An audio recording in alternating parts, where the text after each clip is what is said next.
now on Fast and Loud. It'll be okay. Hot rod hunter Richard Rawlings and master mechanic Aaron Kaufman drag in a classic Caddy in critical condition. That's rough. That's rust. Cut it out. And his problems flame up in the shop. Yeah, it's on fire. Oh, man. One crew member's talking mutiny. In my opinion, we need to cut this thing loose. Meanwhile, Richard and Dennis race to rescue a Jag with a past. Winner of the Cannonball in 1979. I don't see it. But this beauty's already got a date with a junkyard masher. Stop. Turn that thing off. Let's talk. Plus, Richard's on the rocks at the Gas Monkey Bar and Grill. Hi, Sure. I'm Farrah, and I'm here to help you with your boulders. Stop what you're saying. Yes. It's a cornucopia of cars, so start your engines and buckle up. It might be a bumpy ride. Grab something sharp. Hold on. Look at this, man. Just out here on the open country road with Richard. How does that make you feel? Better than being in the shop. Yeah, no kidding. So I noticed Richard was about to head out of town. Aaron wasn't going with him, and he had an extra ticket, so I asked if I could tag along, and here we are. What do people do up here? You freeze their ass off. Yes. A little cold. Not really into that, but at least it's out of the shop. This guy actually emailed me. I guess a family member had passed, and they wanted to liquidate the collection. There. Everything from cars, and trucks, and motorcycles. A lot of old cars are in here. That's the one thing. The further up north, the more old cars, but more rust. I hate rust. All right, there it is. I see it. All right. How you doing, sir? Good morning. My name's Rob Ward. Richard Rawlings. Nice to meet you, Richard. Casey Matthew. Nice to meet you, We Casey. only spoke on the phone about all your cars here. What's the dealio? You just gonna sell them all? Yeah, it's father-in-law's car collection, and he's passed away, and time to liquidate the collection. Well, sorry for your loss, but let's see what we can do about buying some of these cars. So this is the 60 Biscayne? Yeah, It's actually a Bel Air, huh? he bought it new in 1960. No kidding. He special ordered it. I'm already digging this car. This is nice. How are we doing as far as rust? I don't know, let me look under the bottom side of it. Yeah, you know I'm not gonna get down there. You do that. I know you won't. What are you seeing down there, Casey? Clean. Cool. It's cold. I really like the 60 Bel Air. I think it's a nice car. I like the fact that it's a one owner. Then we jumped over to the pickup truck. I call this old manned out. It is. Well, when you got Clyde on the door and... Yeah, I don't know about this, man. It's clean and it looks good, but it needs some restyling to be cool. What we got in the garages? There she is. That's the most expensive thing on your list. So in the first garage, the main attraction was a 49 Buick convertible. It's like the one in the Rain Man movie. Did you ever see that, Casey? Nope. Dad used to let me drive all the time. I'm a really good driver. Casey, floor, check rust. You know I ain't getting down there. I know. I know. Ooh, got some rust out over on this side. Now, it has a lot of rust damage, and the hydraulics for the top didn't work, but they still wanted a lot of money for it. So I was kind of hesitant on that one. Whoa. Next to that, he had a cool Cadillac Coupe de Ville. See, you did good at taking your pictures, because I didn't see that. Well, selected photographs. Dad bought that new in '68. Casey, Why do I keep getting on the ground? You see the rust. if the floors are good and it's just the bottom of the fenders, it might be all right. This side looks good. Hey, why don't you crawl underneath that side? Oh, no. I didn't figure you would. Look good on this side, too. Yes. All right, so what's the scoop on the Lincoln? We also checked out the Lincoln Mark V, and it was in pretty good shape. But around the corner was some kitschy cool bikes that were well over 30 years old, including a killer Honda CB450. Pretty badass. When was the last time you saw one of those? That's a double overhead cam. Very cool. What the? How much is this? Oh, Casey found the little Honda. Hey, what's up with that? Is that a Trail Mini? In the bathroom in the original garage for the house, I see a Trail 50. Yeah, it's pretty rad. This is the one I want. No way, man. I'm the one buying. I got it first. Richard would have never have wanted it until I pulled it out and he saw that somebody actually would want it. How about if we buy some of this other stuff, you throw it in? Sounds good to me. All right, cool. Let's go look No, at no, no, that. because that means it's his. No, it is mine. You work for me. You're here on my dollar. No, I want the bike because he won't give it to me. Dude, He won't give it to me. he's not allowed to buy anything. All these cars are rusty. We don't need any of them. After touring everything and taking a look at all of them, there's a few bikes I'd like to have. There's a few cars I'd like to have. So what I'm going to do is go in and try to make a deal on a bunch of them. Let's start with the Lincoln, 5,500. The Cadillac, I'm 1,500. I mean, I'd cut it in half. Okay. The motor scooters. Got with Rob, went down the list one at a time. Made him an offer based on his appraised values and what I thought I could do for him. The Buick, I know y'all think that's the big car in the collection. Yeah. But with the rust and the hydraulic problems, I don't even know if I want to make an offer on that. The truck, I think I'm just out. The Bel Air, though. Yeah. I like that car. You think you can go 8? I think that we could probably work something out there. Came up to about 24 grand. And I sent him into the house and have a little discussion with the family. I texted Dennis about that 50. I was waiting to hear back from him. Dude, why don't you get off the 50? You understand how cool I'm gonna look riding that thing around the shop? You know how big the shop is when I gotta go from the shop, I gotta go body shop to come up and hang out in the office whenever I'm dry times, and then finish dry times, I gotta get back on the 50 and run it back to the body shop. Dude. That'll save me so much time, dude. I'll have so much more sitting around time if I'm not wasting my dry time walking. You're wasting my time talking. All right, guys, I think we're really close. Cool. So you guys came up with a total of 24. We came back with a total of 26 and a half. Cash and carry. See, my natural instinct's to split it in half, but we're only arguing about $2,500. I don't think it's worth splitting in half. I think you know you're getting some good cars. All right, if Aaron that's doesn't a do deal it at first. 26.5. Sounds good. Cool, Thank you I much. appreciate it, man. Thank Awesome. You gonna throw in the 50? We'll throw in the 50. To me. Me, though. You want to flip for it? Yeah, I'll flip for it. Flip it. Go. Tails.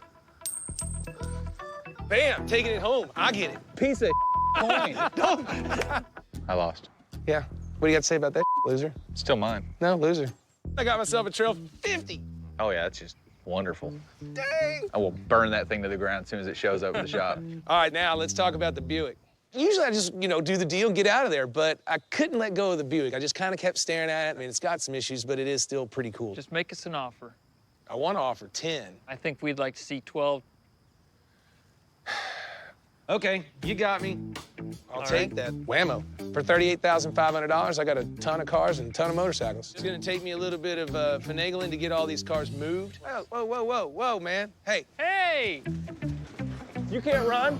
Hell no, I can't run. Oh, you're just loading it for me, right? Sooner or later, Richard's gonna forget about this 50, and I'll just put it in my truck and take it home, and then out of sight, out of mind. I should probably go to your house right now and see what else of mine you've taken. No, you shouldn't. All right. No, don't do that.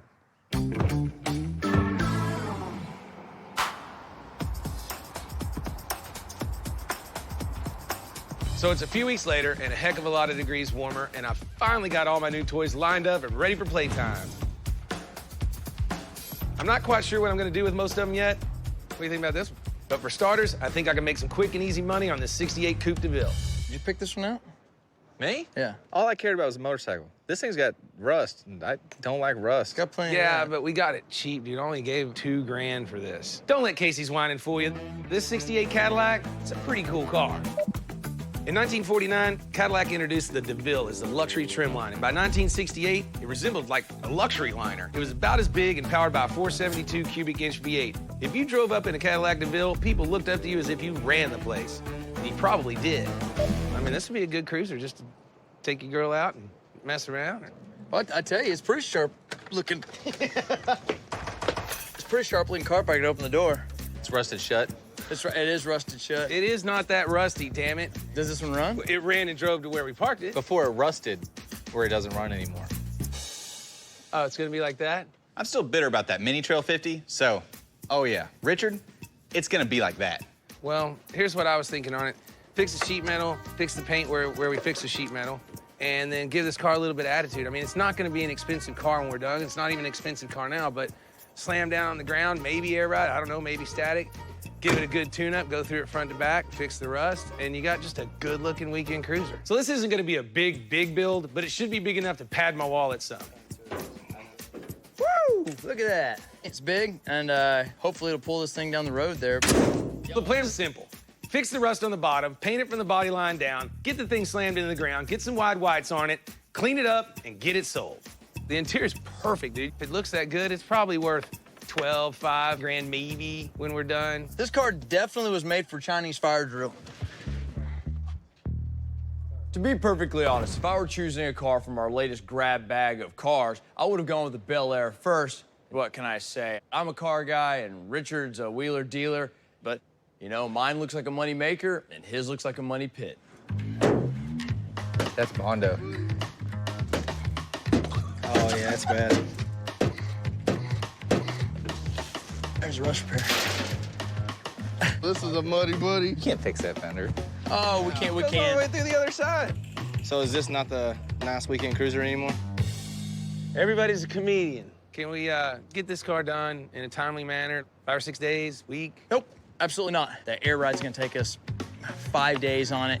Best case, 3 solid days on the rust repair on the rest of the car. As far as the fenders, we need to try and find new ones. It's not worth the work right there. I don't know if I'm sweating or you're making me cry. Well, it's probably a little of both. You ain't got the bill yet, so it must not be crying. Yeah, speaking of the bill, can we cut this to like maybe $5,000 or so $1,000 maybe, or? I think you're pretty solid there. All right, good. But we ain't heard it run yet either, though. Silence, Tom. It's okay. It'll be okay. I know, it's just money. You smell good. Let's push this thing into the oven and let's get to cooking. I'll get the door for you. Oh yeah, just go ahead and mess with that side too, Casey. Push. Now that we got a plan on the Caddy, I gotta hit the road again. I've been checking out some junkyard records on the old interweb, and in Pennsylvania, I just found a car that I gotta get my hands on, and there's only one guy with cool enough hair to go with me. All right, here we go, man. So I called my buddy Dennis, and I said, hey, we're heading to the airport, and I'm not telling you why. Where are we going? You really not gonna tell me? It's a surprise, man. You see this car we're going after? It has really a special connection to one of Dennis and I's greatest achievements. And this junkyard that has it, well, hell, they're just gonna crush it any minute now. So this has just now turned into a rescue mission. Dun, dun, dun. Coming up, Richard and Dennis encounter a car-eating machine, I'm like, stop, turn that thing off, let's talk. while the Gas Monkey crew encounters nothing but rust. Could we wreck it and say it was an accident? God.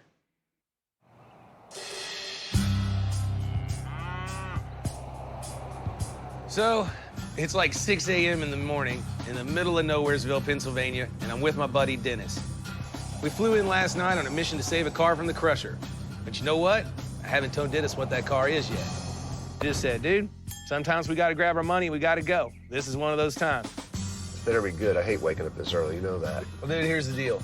What is our greatest accomplishment ever? Well, it's gotta be 3159 or Cannonball thing. Correct. See you, Redondo. Now, way back in 2007, me and Dennis set out to break the record for the Cannonball Run. It's a legendary race from New York to LA that they ran back in the 70s.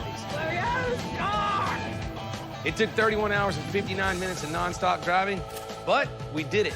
And we shaved almost an hour from the previous record that Dave Hines and Dave Yarborough set in 1979. And you know what car they were driving? The Jaguar XJS. So what does it have to do with this? Well, I figured that since we have the current world record, then the next best thing would be to own the car, the record that we beat. I agree. The Jaguar they did it in. I found it. No way. Yes, I did. So we're gonna go and try to buy it. Dude, that's awesome. The opportunity to buy a Cannonball car rarely comes up. They just don't sell them. But the opportunity to own a world record-setting Cannonball car never happens. Everybody that's ever set the world record still owns their car, except for this Jaguar XJS. So when I heard the owner was thinking about crushing it for scrap, I thought, you can't be serious. All I could do is beg and plead with her. Please wait on me. Give me a shot to get it. I don't see it. Man, I hope this car still looks like a car and not some twisted hunk of metal. There it is. Wow. That is cool. 78 Jaguar XJS, winner of the Cannonball in 1979. Guys, how y'all doing? How you doing? Richard Rawlings. Hi, Stacy Hill. Stacy, guys. I told you the best I could do is get here the next morning, so here we are. Let's take a look at it. We bought this car for scrap prices, and we were gonna crush it. Are you checking this out? They're literally crushing cars, and this one looks like it's next in line. Now, I don't know if they did that for effect, maybe get the price up or what, maybe threaten me a little bit, but they were serious. They were gonna crush this thing. And I'm like, golly, stop. Turn that thing off, let's talk. What's scrap going for that you would crush such a piece of history? We got like $400 for it. No kidding. We know where to start the negotiation. My first impressions of Dennis and Richard was they're a little bit thinner and shorter than I thought they would be. Things are supposed to be bigger in Texas. How long had the gentleman that you got it from had it? I think like 7 years. Everything looks like it's the right car. It's got one of the right driving lights that everybody talked about on this car. You can see where there was a spare fuel cell mounted in the trunk. Okay, there's the original. Yeah, that was the right steering wheel, too, that was on the car back then. Yeah, The correct. Bernardi wheel. Here's the dash plaque. Wow. Look at this, Richard. Pretty excited when I saw the nameplates. It's awesome. Hines and Yarborough made those plates for it. World record holder, 32 hours, 51 minutes from Darien, Connecticut to Redondo Beach, California. It's the right car. Now it's time to figure out the price. It is rough, though, Dennis. It is pretty rough. I'm thinking we're gonna get a good deal on this. They were fixing to crush it, and he said scrap's going for like 400 bucks. So what are you guys thinking? What do you gotta have for it?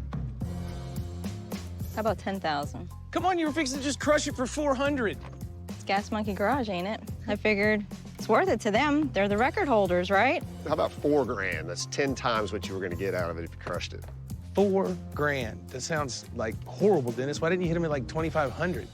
Well, I could have said 20,000. I want this thing back at the shop. I'm gonna go ahead and I'll just say it, 5 grand. That's our offer. That's what we can do. Other than that, I'm gonna stay here and watch you crush it. That works. It's yours. So we're okay at 5 grand? You like that? Yeah. Cool. Ooh.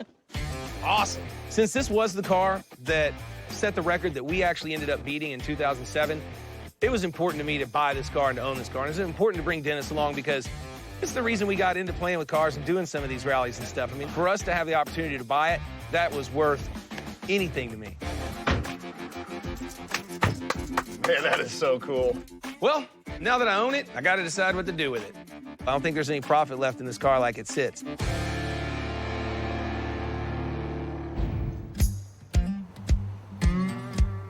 Oh, God. Oh, this is so much better. This is easier. You guys are losers. So while Richard's up gallivanting in Pennsylvania, we're getting started on the 68 Coupe de Ville today. Richard knows it's got some issues, but he still wants it done in a couple weeks, max. So it's time to get up close and personal with this car and find out what we're really dealing with. I think the deck of the TR Roosevelt ain't this big. I've lived in apartments smaller than that hood. Get the trunk open. Was that rust? Yeah, it was. Yep. Holy. I hear rust. It is. Well, that's not promising. God. It doesn't have bad floorboards in it. It's not a lost cause. That's the body mount there. That's bad. Now that we've got the Cadillac on the lift and we're looking at everything, in some ways it's better than we expected, in a lot of ways it's worse. Structural integrity of these brake lines is totally gone. Rust is actually holding the brake fluid in. Fuel line's bad too. You can't fix this. It totally has to be replaced. The rust, where it is rusty, is really nasty and really far gone. The more I look, the more I'm starting to get a bad feeling. Because we've been down this road before. Right now, I feel like history's repeating itself. This right here's all bad. All of this, the whole corner of this thing is completely rotten. So we gotta make a piece like this, do this whole corner here, and we can't leave this one rotten section here that's nasty. We've gotta do this whole section here. Half the car's missing. So can we just like lift it up in the air on the lift and just say it fell off? Oh, well. Could we wreck it and say it was an accident? Yeah, well, we can do that. Accidents happen. You know, as if Richard didn't learn his lesson with the Bronco, here we are doing it again. Can we take care of it? Yeah. But can we do it on Richard's timetable? Well, therein lies the problem. A couple weeks? We're gonna be a couple weeks in doing rust repair, but we'll give it a shot.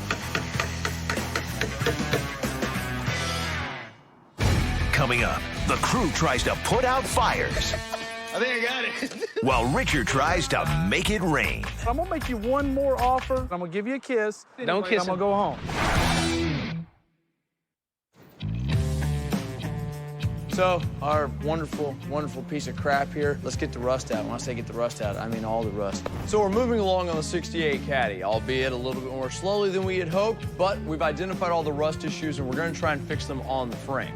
So now, I've just gotta get all the guys started on cutting out the rust. If you see this, give it a wide berth, and let's take this thing out. We get up on the edge, cut it here, but if this is rusty, take it all the way off.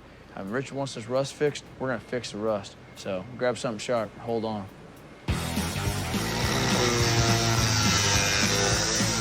We need to get this done as quickly and carefully as possible. Richard's determined to save as much of the body as he can. And on top of that, he wants to save money by salvaging the paint job too.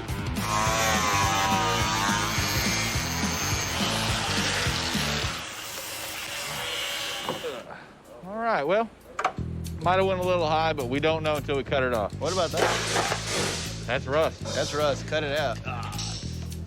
So Aaron told Josh to use a grinder for this. Only problem is, he doesn't like it, and it's slow. Aaron went up front, so Josh pulled out the plasma cutter.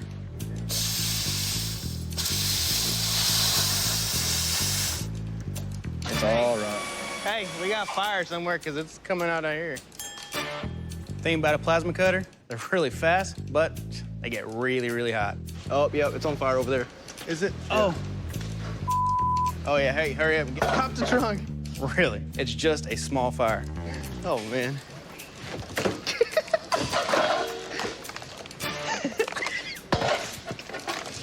Here, let me see it. Don't use all of it yet. I think I got it. Oh, no, it's still going. You wanna get up there? We're out. We're out. We're out? Oh, okay. He didn't see it. He didn't see it. It's good. Hey, no harm, no foul. So we're gonna use this more.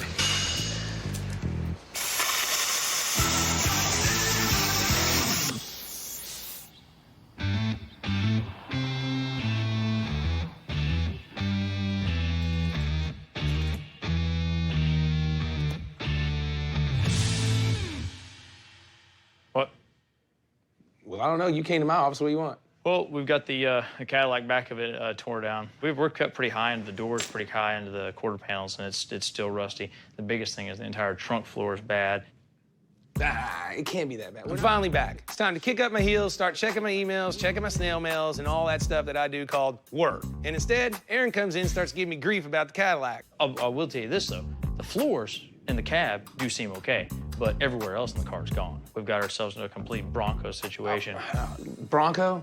Come on, it can't be that bad. You're right, maybe not that bad, because it'll probably still have its 8 pillars. And to tell you the truth, the floors seem okay, but the whole trunk floor is missing. It's gone. It's just falling apart. We can pull it out with our hands. But all the quarters, the bottom of the doors, I guarantee the front end's gonna be similar. I'd be surprised if it's not. But we can keep pushing. I'd say push on. I mean, it's cheap. All I need to do is turn it around, get rid of it, make a couple dollars. It was cheap, not anymore. So I'm thinking I could really use some good news. Is that Thomas?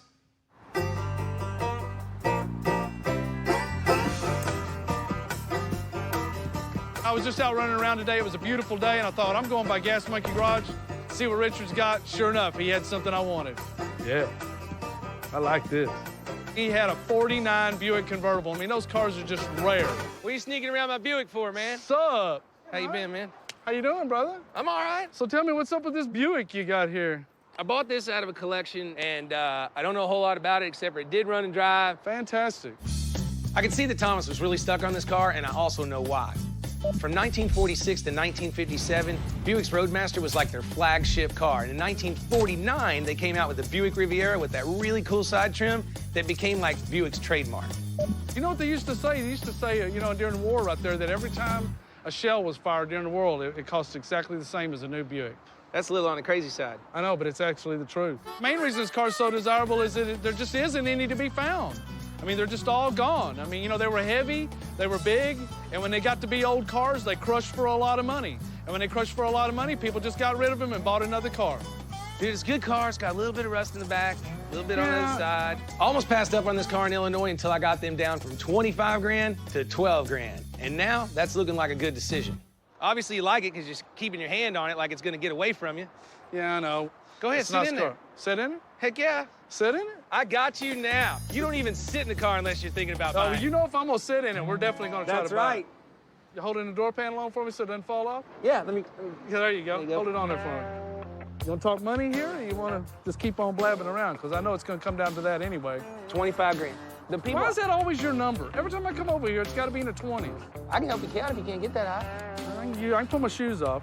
But what I will tell you is I need this car for about 15 grand. You ain't getting this car for 15 grand. No way. Well, here's the way it works, okay? You ain't getting 25 out of me, and I ain't getting this car for 15, so we got to find a happy medium somewhere.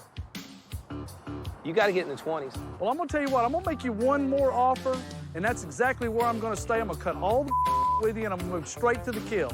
Come on. I got $20,000, and that's exactly all I'm going to pay for this. So I'm going to get in my little pickup truck, and I'm going to give you a kiss, because I love you to death anyway, and I'm going to go home. I need this car for $20,000. The brother needs this car. You want me to walk up? You want me to start over? We try this again? How much energy you got today? You got cash or what? Cash money right here. 20 grand, you own it. 20 grand's a deal. Count it out, brother. All right, let's see go. it. Whoa! That's what I'm talking about. I was a little undecided on this car, but my gut said go for it. And I did. And now I'm clearing like 8K, not including shipping. And that's not too shabby if I do say so myself. Good doing business with you, brother. Good doing business with you. Let's do some more. Bring me some cars. I got money now. I'm gonna load this thing up. See you later. Wow! Coming up, Richard's new vendor has him flustered. Yes, where's the check? You see why it took you so long to make a decision. Yeah, give her some money quick. And the Cadillac has the boys in the shop at their breaking point. The brakes quit working! The name Cadillac originates from which of the following? A city in France. B, a French explorer. C, a factory in Montreal. Or D, a Detroit street name. The answer when we come back. The name Cadillac originates from which of the following? The answer is B.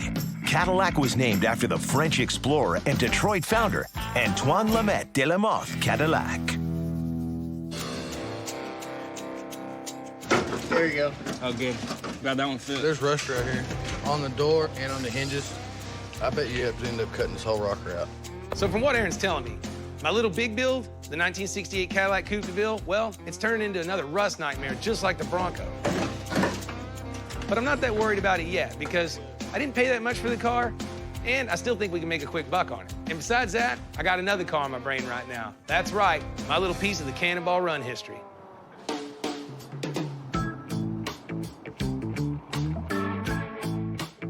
What exactly are you doing? Because I've been watching from my office window over there, and you're just sitting here staring at this car. Richard was under the impression you had forgotten where the door was back to the shop. Well, that very well may be also, but I'm thinking recycling. Dude, this is a world record Cannonball holding car. It's the only car that's ever left the original owner's possession that has a Cannonball world record. I thought about just leaving it just like it is and dumping it in front of my new restaurant with a little story plaque, you know, about what it is and why it is. But at the same time, you rebuild it. And there are like 9 people in the world who really desperately want it. Well, if you get 9 people raising their hand at the auction, you got yourself some money. The only thing that's nice on this car, you might make a plaque with this and say, this is the oil cap from this car that won this race on this day, and maybe have a picture of the whole car.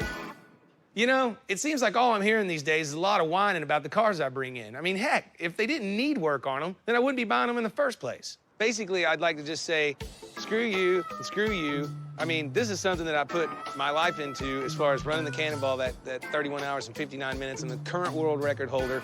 This is the car that held the record that I beat. This is a significant piece of history, and you guys are both wrong. So let's put the hood down, get back inside, do our normal work, and I'll do some research on getting us to where we can rebuild this car and make it right. Well, I'll put the hood down.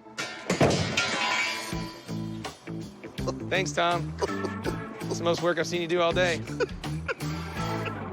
I don't care what anybody says. I'd love to see this car restored back to its former glory. But right now, I'm gonna have to put it on the back burner for a while because I got other fish to fry. The grand opening of my new restaurant is just around the corner. How are you, brother? Good. I think it looks pretty good. I mean, this is the biggest project Gas Monkey's ever had, and there's a lot of moving parts, so I've hired a lot of people to handle all of those things. My name's Alex, general manager of Gas Monkey Bar Grill. I'm Katrina Kidd. I am the general contractor, project manager on Gas Monkey Bar and Grill restaurant. The problem is I can't be here all the time, so they're trying to make decisions, the best decisions they can, based on time and money, and I don't like them. So today, I got the landscape person coming over, and I want to make sure he knows exactly what I want. This is our rock gal. Rock girl? Rock girl. Hey, Farrah, how are you? Good, how are you? Good, it's great to see you. Oh my gosh, good to see you too. It's been a while. Well, I know it has been a while. Hi. Farrah, Richard. I'm Farrah. I own Rockstar Materials. I've had the business for like 3 years, and I'm here to help you with your boulders. I would like to see like a large truckload of decomposed granite throughout that would match the color of the building. Okay. And then I want to put this huge boulder right here. Yes, where's the check? You see why it took you so long to make a decision. Yeah, give her some money quick. Whatever she's selling, we're buying. So you're thinking about big ones over here, never mind. So big boulders, right, like here and a couple other places, and then like just all the decomposed, what is it? It's called decomposed granite. Okay. So we'll set the boulders on top of that, and I'll deliver it in a big truckload, so it's gonna save you lots of money.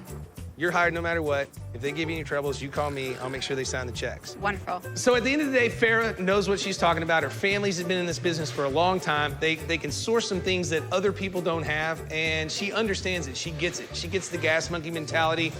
Are you kidding me, dude? That's a rock girl? Rocks are her business. So I said, go find these things, get them for us, put them out front. Let's make it happen.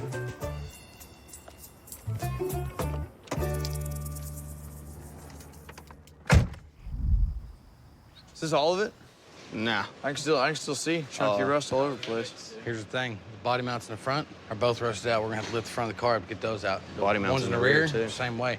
The only one that's halfway decent is the one in the center, and it still has rust on it. So it looks like our 68 Cadillac project probably has one foot in the grave and the other one on a banana peel. This thing sucks. Even the hinges, where the hinges are at, I mean, they're pretty bad. We don't pull the body off the frame.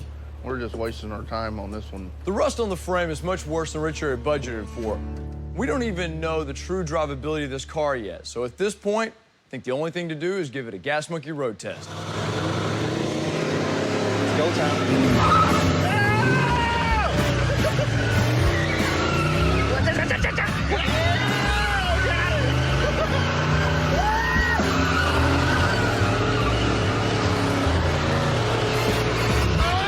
That's pretty good for a 68. Yeah.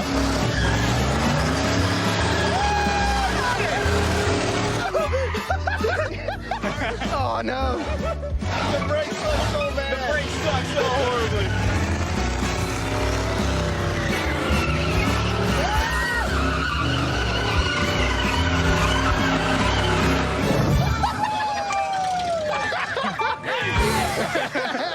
That's how we do it, baby. Turn it off. Hey, shut it off. So I told the guys to go give it a test drive. I didn't tell them to break the thing, but in true Gas Monkey fashion, they found out where all the weak points were. So now the only thing we have to do is decide what we're gonna do about it.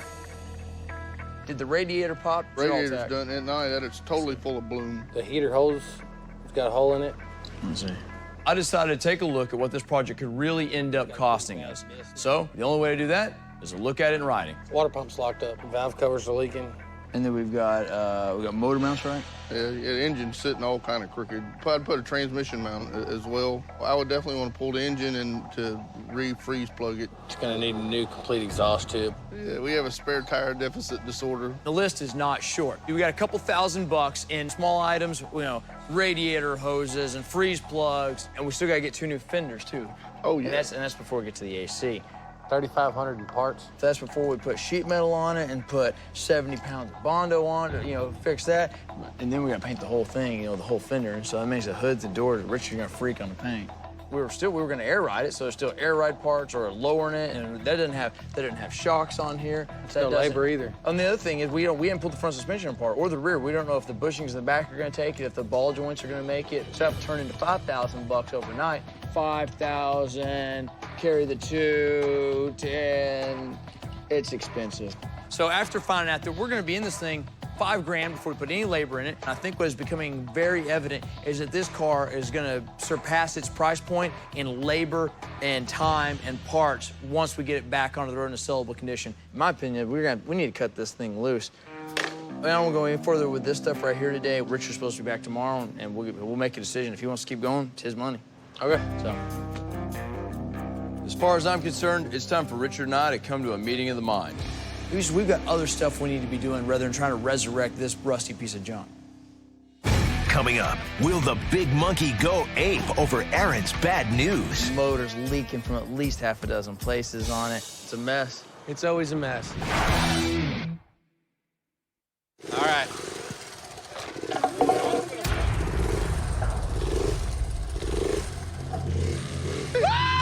Second gear! Yeah! Evil, get evil!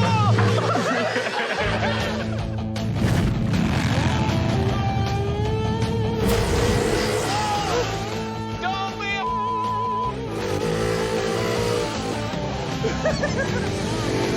Down, down!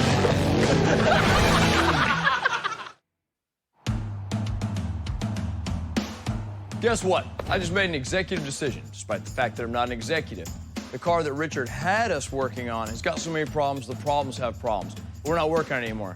No matter how you slice it, it's a loss. I'm not gonna waste any more of my guys' time working on it. Ready? Instead, I'm gonna show them an awesome car that Richard bought up north. You can just feel how the energy changes in the garage whenever a car rolls in that the guys are actually excited about working on. Oh, she's hot. Aside from burning your hands, how's everybody feel? Nice car. These cars have long been some of my favorite Chevrolet cars. Now, some people are into Camaros and Novas, and for me, 59 60s, these are the coolest cars. When you're starting with a car as classic as this Bel Air, a little bit goes a long way. There's no need to reinvent the wheel, especially when it comes to a car this cool. All it needs is the right amount of improvements. What's the plan? I think we ought to do this in pro touring. Big wheels, big brakes, big suspension, Air big ride. motor. You never hear anyone go, so I love your 60, but brakes are way too big, it's way too low to the ground. never way too fast. Yeah, never really hear that. Should be a good money car. These cars are, I mean, look at it. I mean, is anyone here wouldn't buy it? This car's cool. We all agree that this is a great car. Now, all I have to do is break it to Richard. He's gonna have to take the Cadillac off life support. But I can only do that if I can tear him away from his other big build.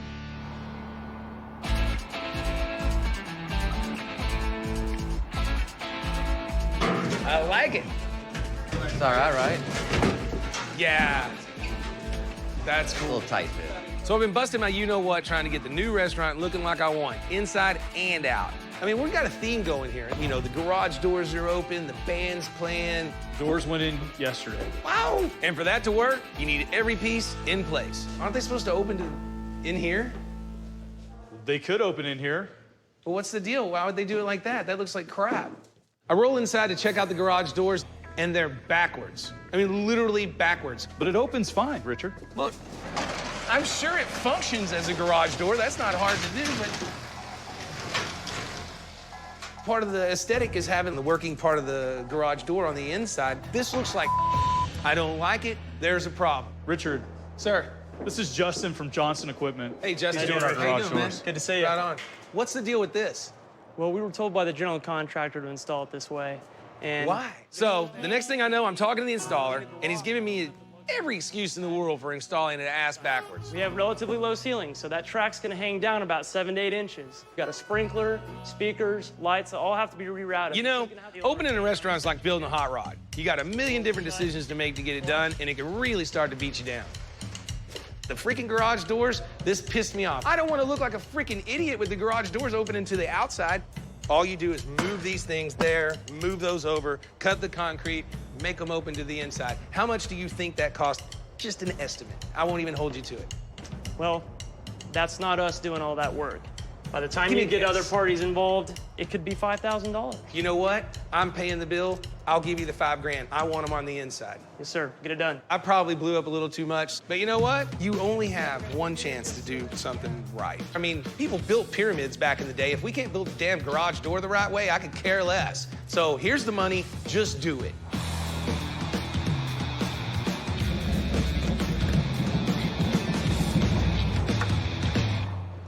Why is this thing outside, not on the rack? Why is everybody just standing out here?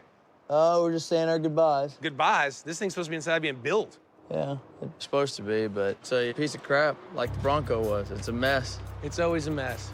I get back to the garage from the restaurant, and Aaron and Casey had the 68 over here on the side of the shop. Basically, they're telling me that they're not building it. Now, I don't know who runs this company anymore, but it's obviously not me. All we were supposed to do was get it low, fix a little bit of rust, throw some paint on it. It runs and drives, and I thought the daggum thing could just be thrown together. Well, the thing was, it didn't really run as well as I mean, it did run. It just didn't run as well as you think. I mean, I don't think it even did a burnout, really. Probably not. Motor's leaking from at least half a dozen places on it. At time and chain, we could hear the thing jumping around. And the rust, by the time we got the rust cut out of it, it was gonna be an all-over paint job. You're telling me full paint now? Yeah, we're up too high. We can't blend it. We're gonna paint the whole thing. What's all this? Well, these are all the things that we were gonna have to fix. Every one of those lines is money. Money, money, money, money, money. So. Money, money, money, money, money. I mean, by the time we got done with it, we'd be best case break even on it, so we decided just to leave it alone. And we gotta fix that. At the end of the day, what they explained to me, they're right. The car needed a lot more work than it was gonna be worth when we were done. But what pissed me off is we spent the time in the shop to tear it apart. So now I got a couple of grand worth of time in it. But I got 2 days of y'all's time in it now and 2,000 bucks. I mean, that's what, 4,000, 5,000 bucks that I got in it? And what is it worth now? Nothing. Sure. This is like chunking 4,000 bucks in the trash, man. Yeah. I'd say it's probably worth about 400 bucks in scrap weight, maybe a little more. But on the Bel Air, we could definitely make the money back. That is a good car. It's a damn good seller. I know that we're gonna make money on the Bel Air, but can I make an extra 4,000 than what we thought? If you let me do what I want to do to it, I think we'll be fine. Did you hear that? If I let him do what he wants to do. Yeah, that means you can't tell him no. It has to be a nice car. So now I'm gonna throw 4,000 in the trash, and then I'm gonna throw 40,000 over. You threw 4,000 in the trash when you left Illinois. Great, 4,000 bucks down the drain. With money going to waste like that, I'd better just leave that garage door backwards at the restaurant. I might need that cash to cover up this mess. But I got the 60 Bel Air. Aaron says if I let him build it the way that he wants to build it, which I know is gonna be expensive, he can make up that difference. You know, sometimes you gotta make a decision. If you can make it up on the Bel Air, then get everybody working on the Bel Air. I gotta have it faster, quicker, and it's gotta make $4,000 or $5,000 more than it was going to. Bel Air's an easy car to build, and they look really good, and there's definitely no shortage of people looking for them, so. Exactly. Fine, I'm calling a crusher. Y'all go back to work. So better than just keep pouring money into a losing project, I'm just gonna at it, throw 4,000 bucks in the wind, get it on a wrecker, send it to the scrapper, maybe get back 400 or 500, let them stick all the money into the Bel Air and hopefully come out ahead. Well, it's been a pretty sucky week here at Gas Monkey. I mean, for the first time ever, I had to kick a car, the Cadillac DeVille, and just sell it for scrap, and the restaurant is just bleeding me dry. Oh, come on, man. You'll make mad money on that Bel Air. Yeah, that reminds me, how's that Bel Air doing? Well, we haven't started it yet, but tomorrow's a new day. Really? Yeah. Check in next week and see if Mr. Sunny Optimism here is right. Well, or find out if Richard's restaurant will bleed him dry. You gonna be like that? Where's my beer assistant? Beer assistant!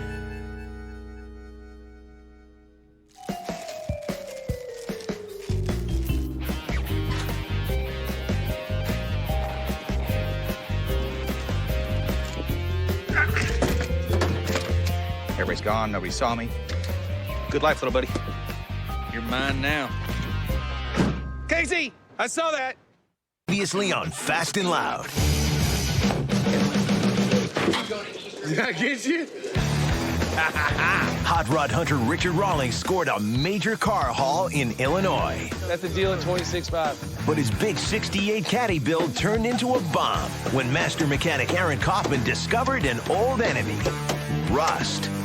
And Richard was forced to ditch his big build. This is like chunking 4,000 bucks in the trash, man. This week, as the Gas Monkeys race to catch up with a Bel Air, Aaron puts the crew on a short deadline. I'll tell you right now, I think we can build this car in a couple days. Look at Jordan's face. What? But Tom's shoddy work lights Aaron's short fuse. I gotta be completely honest, I absolutely hate that brake at that angle right there. Richard's monkey non grata at a local auction. Grease monkey, go home! Go home! Go home! And a help wanted ad brings him more than he bargained for. I can handle anything you throw at me. Well, that's awesome.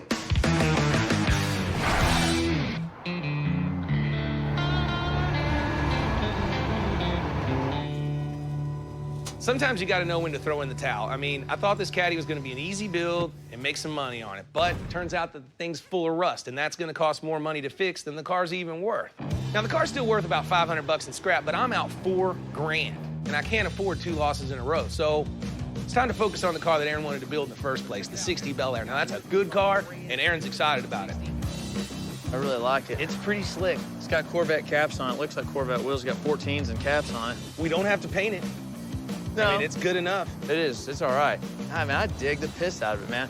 Here's my vision. I want nice interior, like black on black, suede and leather or something like that, and that's it for the inside. Outside, I want mean. You know, I want it to be aggressive. 18s, 20s, disc brakes, air ride. I'm telling you, we've used the ride tech systems on it, like the 64 we did. So Aaron didn't have much to say about the Cadillac, but now that he's working on the 60 Bel Air, I can't shut him up. It's exactly the same thing. This car will turn, handle, ride great. I think this is a good car to maybe make some jack on. It's very cool, it's very desirable. They make everything for it bolt-on. This is a good car to build quick and to build cool. You just got to be careful not to do too much to it, because I'm only giving him a week on this. I've got to play catch up. I paid $8 grand for this car, and when we're done monkeying around with it, it should be worth north of 50. Trying to salvage the Cadillac was like hitting ourselves in the head with a brick. And boy, does it feel good that we've stopped. But the 60 Bel Air, one of my all-time favorites. For my money, the early 60s was when Detroit got it all right. The fins on the Bel Air were big, but not ridiculous. The lines are clean. The car just looks smooth. Hell, if I could go back in time, I'd sell you a 60 Bel Air. They make everything for this car. They make suspensions, bolt-on.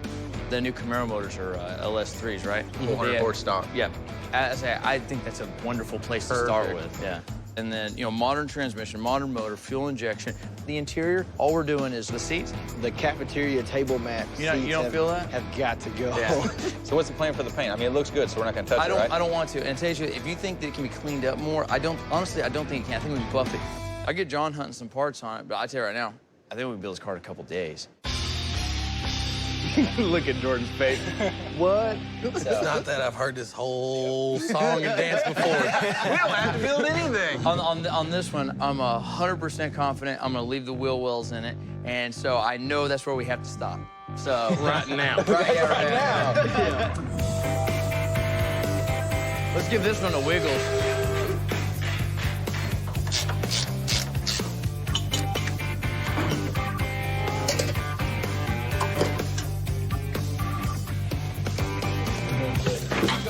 Did I get you?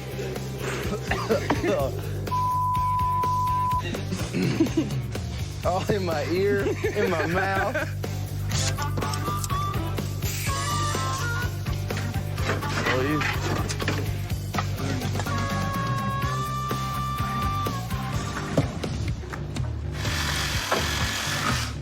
We've shipped thousands of cars. This is the first one to show up with gasoline inside the crankcase. Yeah.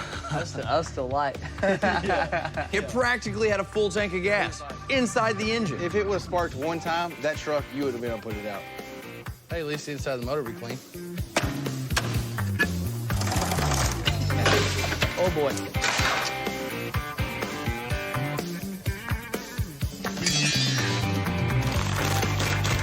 On the back end of this car, we're gonna hang Ride Tech control arms, replace the whole thing with a strong arm kit. So it's the upper link, both lower links, bag mounts. We're gonna use Fox shocks on it, replace the sway bar, basically get rid of all the junk on this thing. Coming down. We're smart enough to use the right stuff. We may not look like it, but we're smart.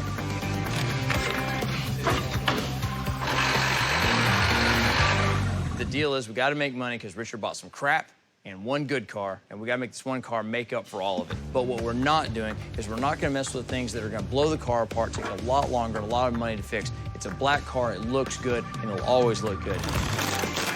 Almost all the work that we're doing is gonna be happening underneath the car. When we're done, it'll be 20th century on top and 21st century underneath.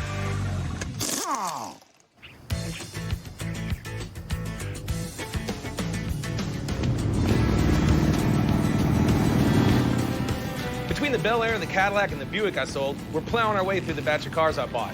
And I thought, well, it's a good day for a motorcycle ride. There's a little sale out in Nakona, Texas, so why not take off out there and see what's going on?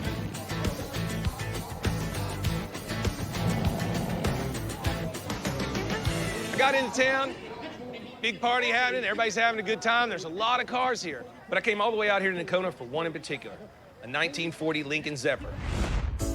Lincoln Zephyr was one of the first really streamlined cars in the 1930s. Heck, back then it was even considered futuristic. Folks liked the look so much that the Zephyr stayed in style for over a decade.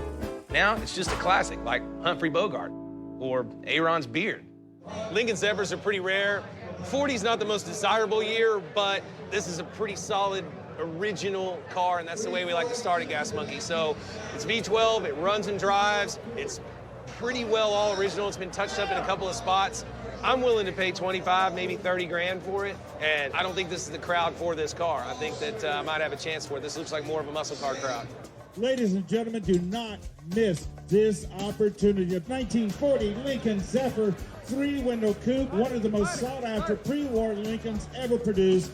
A rare, rare find. All right, guys, let's go to work on this one. 20,000. Thank you. Let's go to work. And 20,000 to get 25. And 20,000 to get 25. Yes, now 30, 30,000, 30,000, 30,000. 26. 26,000. Now 27. Here we go. 27. Now 28. You're out. 27,000. 28,000. Wait a minute. See what happens. 28,000. And bit of I'm going to get 28,000. 28,000. Got it.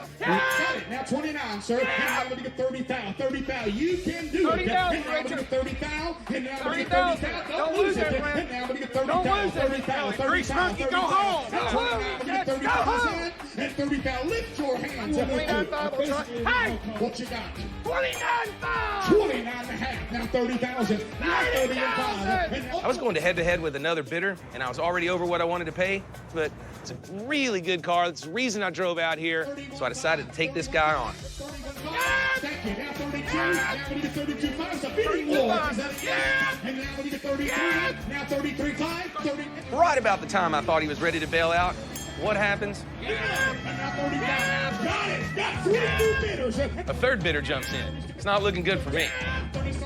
$40,000. 40 and 5. 40 and 5. Got it. Now 41,000. Good God Almighty. 42,000. Now 43.5. Now 44. Got it. It just brought all the money in the world. There's no way I can buy that, do anything with it, and make any money. 45,000. 45,000. Are we all in? Are we all done? Fair warning. 45. Sell it. He said no, thank you, sir. I said sold. $44,500. Number 77 buyers. Congratulations. Congratulations. Lincoln right there. Here in Nakona, Texas, where we're having a... What can you do? You come out on a nice afternoon, you try to buy a good car at a good price, and it brought all the money. I can't make money from there. Can't buy it. That's too much for that. So it's starting to look like I'm going home empty-handed. But hold on, boys and girls. What rolls up next? Barn Find 48 Lincoln 5-window coupe. I like this little green one. I thought, well, I came for a car. I want to go home with a car. So I'll do what Richard does best. Throw money at the problem. Coming up on Fast and Loud, Richard goes for broke on another Lincoln. Yeah, man. And checks in on the boys in style. Why are you rolling around on creepers drinking beer? Because I might be too drunk to walk.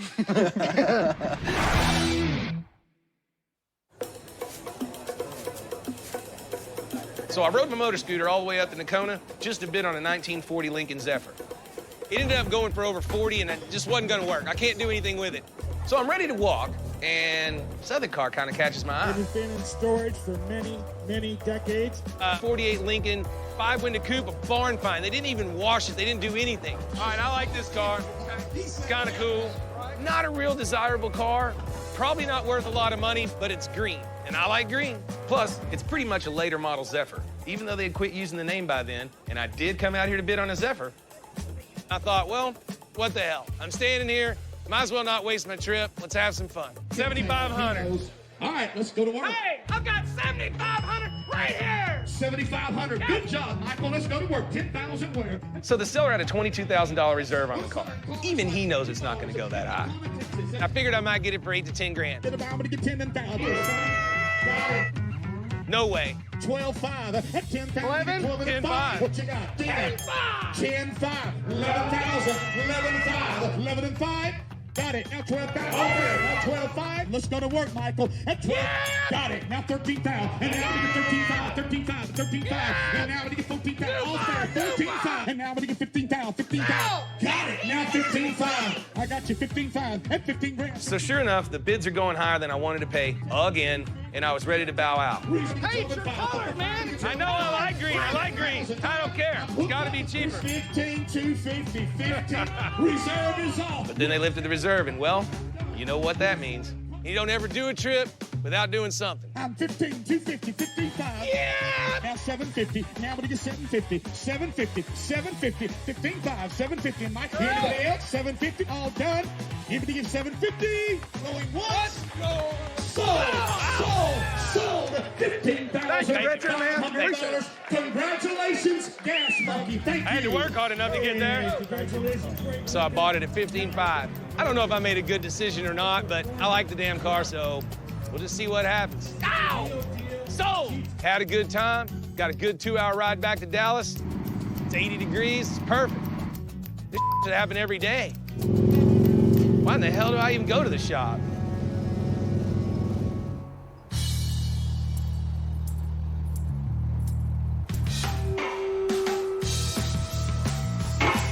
So we've got our 60 Bel Air pretty much completely torn down, at least all the mechanicals. We've got the driveline out, the front suspension, the rear suspension, all the steering out. Hey! The cool thing is we're gonna replace all of it, the whole thing. So the whole front of this car, the whole back of this car, all the suspension, rolling, stopping, up and down will all be brand new.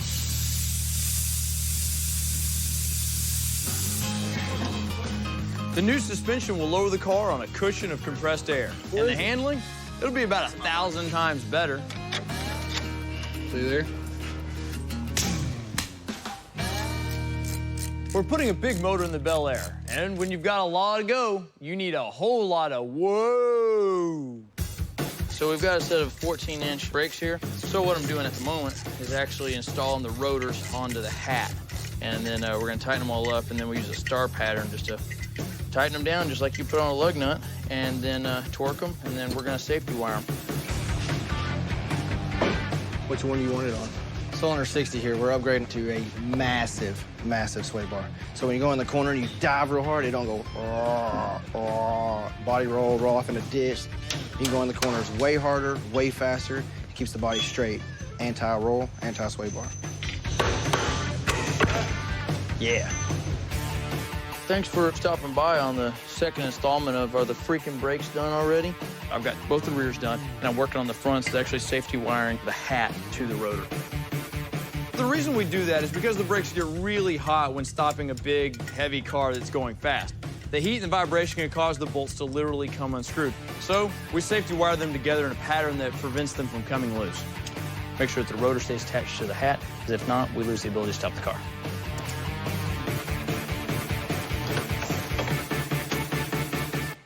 Exciting.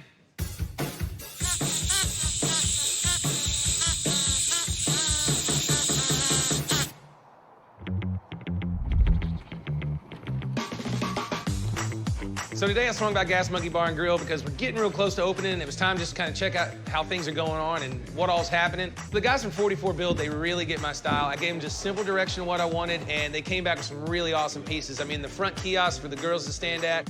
So what's the deal with this? Is it just off an old truck or what? Old GMC brush guard, we changed it over. That's cool. Can I sit you? How many in your party? They even found a place to put the old Gas Monkey death bike. That's the one I used to race on the dirt. Dude, I had some good times on that motor scooter. So did I. Alex called me this morning. He said he had a chef in the kitchen. He had everything fired up, and they were going to start making some test food. Dang. What's going on, guys? What's up, Chef? What's up, Chef? Not a whole lot. I shake your hands, but you're cooking. Yeah. He's put together what he likes. We're going to try them, and then we'll give him a little feedback and see what we end up with on the menu. I invited Aaron and Christy because, honestly, when it comes to a hamburger, I like them all. I need someone else to give me their honest opinion. Is it lunchtime? Hell yeah. Hamburger, got deep fried jalapenos on it. It's got a little bitty quail egg on it or something. What kind of fancy place puts eggs on a cheeseburger? But my kind of place. There's a little bitty, though. Thank you. I like the fries. We'll get you all something to wipe with. I brought mine with me. That's pretty dang good. Heck yeah. Uh-oh, that's excellent. A lot of good ideas. The chef we hired's got some really good ones and some really not so good ones. So what are we gonna be calling this burger? I have it listed as the Dallas Cowboy. That's a little kitschy. I'm not sure if I want to eat a Dallas Cowboy. I'm kind of Put a out Dallas on that Cowboy in my myself. mouth. Y'all ready for the next one? This one's got some rehydrated ancho chilies, Gruyere Swiss cheese, some grilled wild mushrooms, and a red chili smoked almond pesto on the bottom. Yeah, I'm not very fond of this one. It's, Richard values my opinion when I agree with him. But when I don't, he's like, well, what the hell do you know? There's too many flavors together. Too much stuff. Like everything has a really strong flavor and then mixing it all This is together. Chef Boy Annie down here. Look. Oh, here we go. It's good to get a female perspective. No, it's not. more burgers? Yeah. I'm telling you, I didn't expect that many burgers, so I'm a little full, a little tired, kind of got one of the food comas going, but holy cow, that's insane. We'll be open in about 2 weeks. I've never owned a restaurant or a bar before. I've always wanted to, so Gas Monkey's afforded me the opportunity to get myself further into trouble or make some money. I'm always putting it out there on the line, so I don't do anything small. So here we are at Gas Monkey Bar and Grill.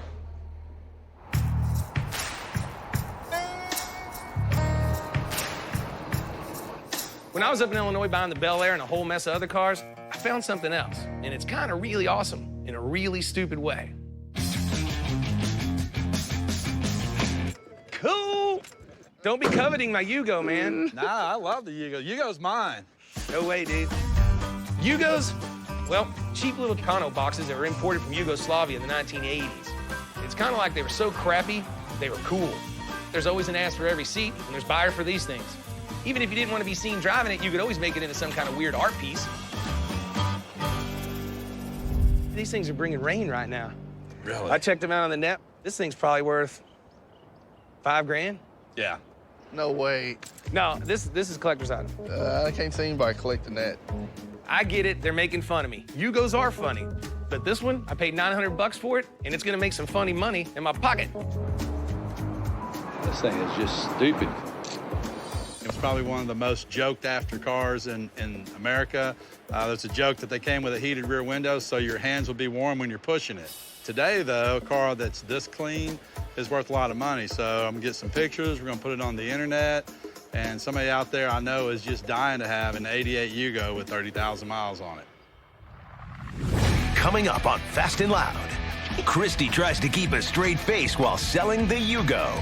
Like your custom exhaust there. That's high flow. And Tom tries out a new skill. Did you just freehand that? Yeah.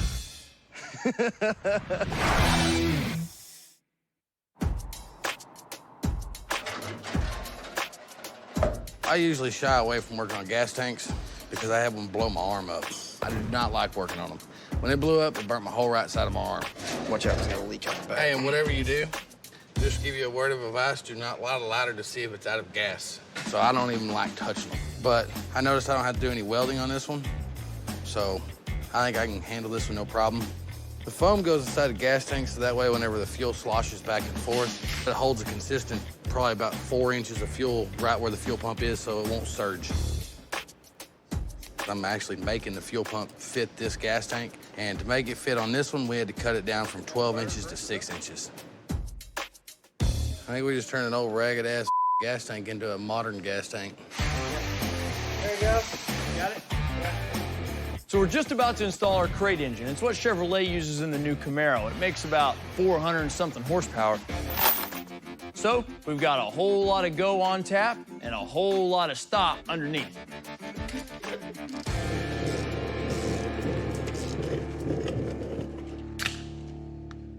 What's going on? Hey, Working. why are you rolling around on creepers drinking beer? Because I might be too drunk to walk. You guys are really busting ass on this car. I know Aaron's kind of taking a liking to it. Is it going to be that cool? It'll be that cool. Look at this. Yeah, you didn't make that, Kiki. That came from Willwood. No, it did. I thought it was Poom Limb. Poom limb. No. It's just fart. No, that's just right here. So how long do we have left? As much time as we want. No. We already threw one car in the trash, and this is the next one in the pile. By the end of this episode, we'll have this done. You think so? I've seen it not happen. Well, anyways, y'all suck.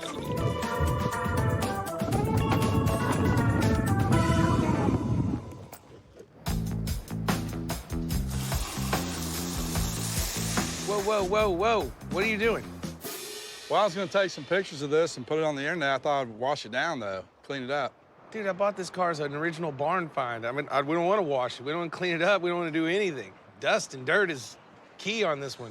I've been in this business long enough that when you find a barn find car that hasn't been washed in 40 years, you don't freaking wash it. That's what bumps up the cool factor. It makes it a little bit more desirable. So leave it alone, Tony. Dude, this car hasn't even been touched since 1985. This is all just old, patinaed, whatever.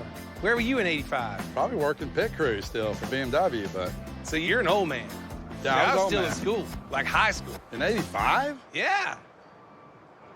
So anyways, don't clean this one up. Don't de-sticker it. Just get good pictures just like it sits. Make sure they know all this Bakelite stuff and all these knobs and everything are in real good shape and that it runs and drives. And write up a good description. Let's get on the net and get her gone. Cool, it makes my job a lot easier. Well, I'm glad I was watching.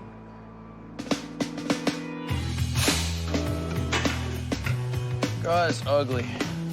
I'm not putting that up there. One of the issues that we run into a lot is that this is a really nice system that we've gotten from Chevrolet. It's their LS3, their plug-and-play motor, transmission, everything you need to make it run. We'll shorten the harness, make it fit. Problem is, though, is it's incredibly generic because you might put this in a C10, you might put it in a 59 Bel Air, you might put this in a Dodge pickup, who knows? You could put it in anything. So they run all the harnesses long because what you can always do is make a loop and zip tie it up. The difference is what we're trying to do here today is make it look like it came from the factory that way. This is one of the things that take time and it's a pain in the rear to get done. But when it's done right, it makes all the difference in the world. A lot of stuff has real long extra wires. Sometimes it's 6 foot past the sensor, sometimes it's half an inch from the sensor like it should be. So what I'm gonna do is cut up some wires, shorten them, lengthen them, make everything look perfect. You might want to turn on the hazard lights. I'm turning on the plasma cutter. Bloop, bloop, bloop. I'm making shifter linkage brackets. When I hired in here, the term fabrication was nowhere on my resume. I've measured out my piece if I've done my due diligence, and if I haven't, I have my partner in crime here who's going to point and make fun of me and tell me what I did wrong. Did you just freehand that? Yeah. This is what I'm cursed with. I mean, I've seen Aaron do this like 20 times, and he looks at it and he'll make some notes and he'll freehand this, and it'll come out and the part looks perfect. And he's talking on the phone while he's doing this. Me, I have to use all my brain and drag his ass over here to even get it wrong. This is gonna be an exercise in proving how smart I am not. Attempt your piece, sir. Yeah. It's not good me having a plasma cutter and things with fire and electricity and stuff that could hurt people, but it's got to get done, and here we are getting it done. What's happening is I'm not being able to see what I'm cutting. Let's try this. Tom, we're trying to turn him into a fabricator around here. He built his first piece. Tom's first bracket, it looked really good for a beginner. Pretty lumpy, ain't it? When I say beginner, I mean beginner. He was so shaky that it just looked like chop suey. There may be some massaging involved. It'll work. But for a beginner, it was a really nice bracket. That's all that matters to me. It's got some rough edges. It'll smooth out. Since me and Richard are the only ones that really know the appeal of the Yugo, he said I'm in charge of selling it. And since I'm not really great at haggling, I thought I'd bring in some muscle on this one. Now, I got a guy coming by to take a look at this. If you can help me out, that would be great. You talk about it and I'll jump in with money. How about that? That's fine. You know, if we make this go away, you and I will be heroes. Hey, how's it going? All right, how you doing? Good. Hey, Tony Taylor? David Mosley, nice to meet you, David, Tony. pleasure to meet you. How This are is you? Hi, Christy. David. I'm Christy. This is it right here. That's it. Is there any particular reason you are looking at a Yugo? I'm gonna play a little joke on my son. He just graduated from high school, and I'm gonna pretend that he's getting this. He's desperately wanting a diesel truck, so we're gonna play this off and make him think he's getting this. That's so mean. It was a little tough getting him out of high school. I figure he deserves it. Now, this baby's got a lot of power. You want to Hold it let down? Yeah, you want to just take it easy. Wow. Sounds like a brick and a dryer in there. Supposed to sound like that, I guess? It's a Yugo. Okay, all right. Got some extra parts here. Yeah, it looks like brakes, I don't know, hoses, belts. It's roadside assistance. Yeah, I see that. Yeah, you go. Like Roadside your assistance. custom exhaust there. That's... Richard paid $900 for this thing, so I think he'll be happy with $2 or $3 grand. What were y'all hoping to get for it? I think about $5,000. Christy, you know, hit me high on the price, and I was like, that's crazy. I thought I was getting more than one.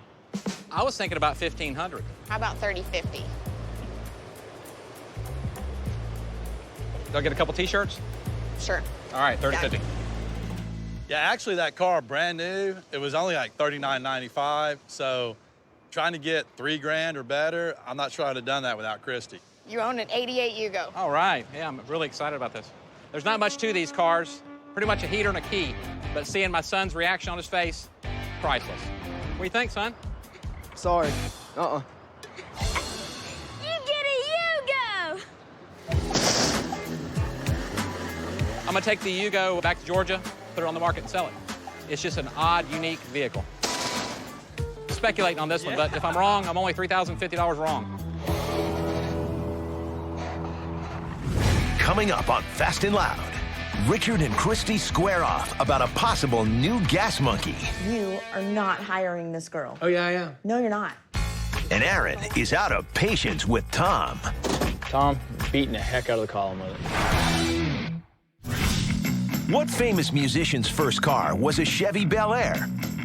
Was it A, Eric Clapton, B, Jay-Z, C, Kid Rock, or D, Bruce Springsteen? What famous musician's first car was a Chevy Bel Air? The answer is D. Bruce Springsteen's 1957 Bel Air recently sold at auction for $468,000. Christy's been bugging me to get some help because between managing the shop and doing the books, she's kind of pulling like triple duty. My sister Daphne, now she's an accountant and she's the logical choice, but mechanic Josh told me his girlfriend was needing a job. And all I know about her is she's young and unemployed. Hey, Richard. Yep. Tiffany is here to interview for the bookkeeping position. Well, hello, Tiffany. Hello. Richard Rawlings. Nice to meet you. Have a seat. I got this. So, you're here for our little bookkeeping / accounting action. Yes. So what have you been doing? I went to school for a year and I dropped out. I've been pursuing my modeling career. Oh, and how's that going? It's good. So, what we have here is a position just kind of handling the books and checks and paying the vendors and all that kind of stuff. Have you got any experience in that? I was good at high school math. Awesome. Do you have a degree after that or anything? Well, no, but I was a waitress for a while. Okay. So probably the worst part's just putting up with me. I can handle anything you throw at me. Yeah.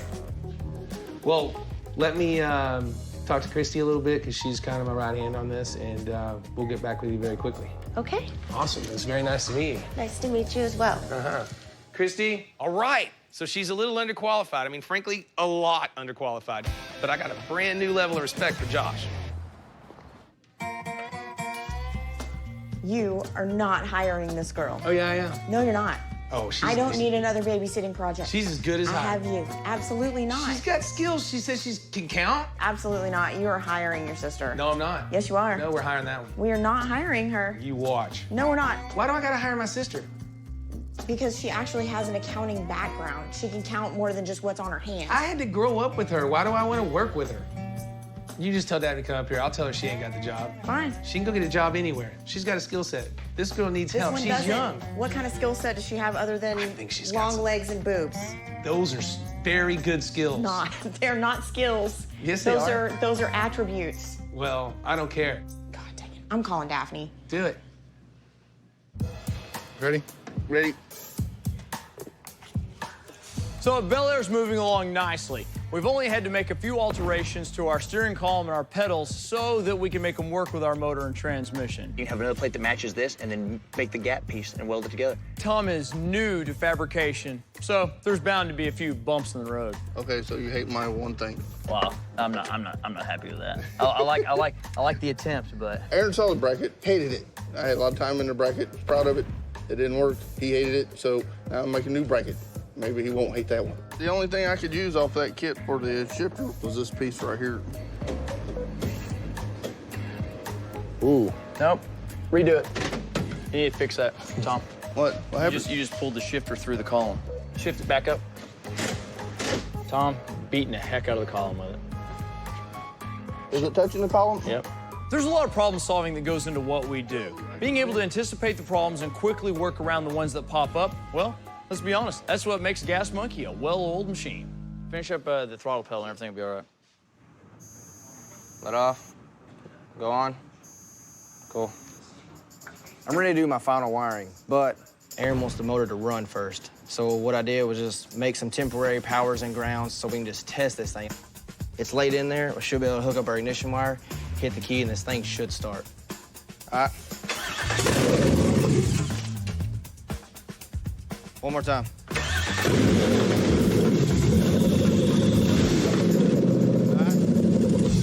Nice. That made great noises. On many of our projects, there's a lot of butting heads about who's doing what, what's going on. And on this project, we can finally see a little bit of a gelling in the crew. Everybody kind of knows what their strong point is, and everybody's attacking that one thing. To tell you the truth, I think that everything came together really well. So I'm starting to sort out who's good at what and putting everybody on their job, and it's making a car come together extremely fast. In fact, we're dangerously close to being ready to take the car over to Sue's on time and on budget. So Christy threw me under the bus and told my sister that I got an open position. And now Daphne's on her way up here to talk to me about it. I've only interviewed one other person for the position.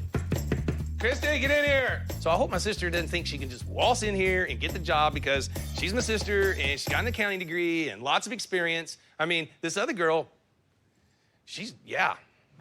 Hey, Christy, what's going on? Hey, Daph, how are you? Richard and I have a great relationship. We're a very close brother and sister. I practically raised him. My dad was a single dad, working all the time, so most of the time, Richard and I were left to fend for ourselves. All right, Richard, Daphne's here. You wanted to see me?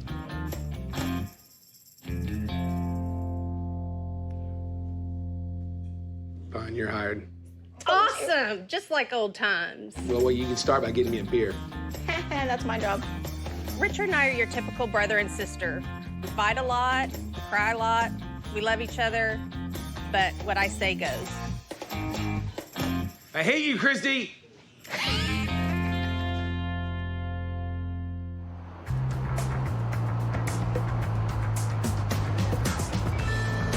Whoa!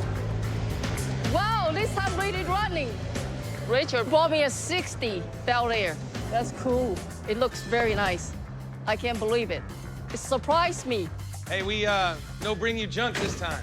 This is the first time he brought me a nice car with everything in it. I don't have to fool with it. What color do you want to put on there? Front and back seats, I want to just do all in black. Carpet will stay, headliner stays, everything stays. We'll put a bead here on the edge, you know, on the side of it. Black bead. Yep, black, black, black. And then on the stitching, we do kind of like a light color stitch, you know, like white, but more of an ivory color. Or I don't know. never mind, all black. All black, yeah. On the door panels, however, it'll be black, but on the top, I want to pleat the top of it. Pleat the top, how about here? And not this, and then put a strip of carpet at the bottom. So you bring that whole car, runs and drives, all the interiors in it. This should be a no-brainer for you. No-brainer? No-brainer. What does that mean?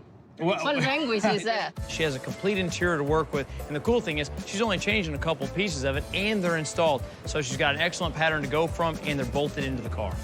If we do it in this, how much is it going to cost me? This in this. 1,500. For this or for this? For that. How much for this? You talk about 400 more. So 1,900. Right. Deal. Let's get out of here, Aaron. You can't add today. Got it. Never know what you're going to get when you ask Sue about the price. It just depends on the day and how she's feeling and how things are going. But for this one, I think it's a fair deal. One of the best ones I've had in a long time, so I decided to take it and run with it. Adios. I'm like blown away. I mean, the price is right, definitely this time. Yay. Coming up on Fast and Loud, a smooth ride with a buyer from Baltimore hits a bump in the road. Watch this bump here. Oh.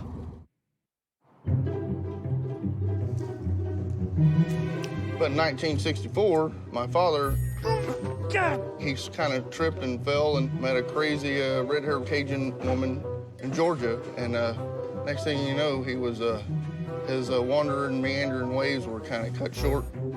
The odd part is that I'm the only person in my family with blue eyes, so go figure that. Anyway, family time's over. I gotta get back to doing this.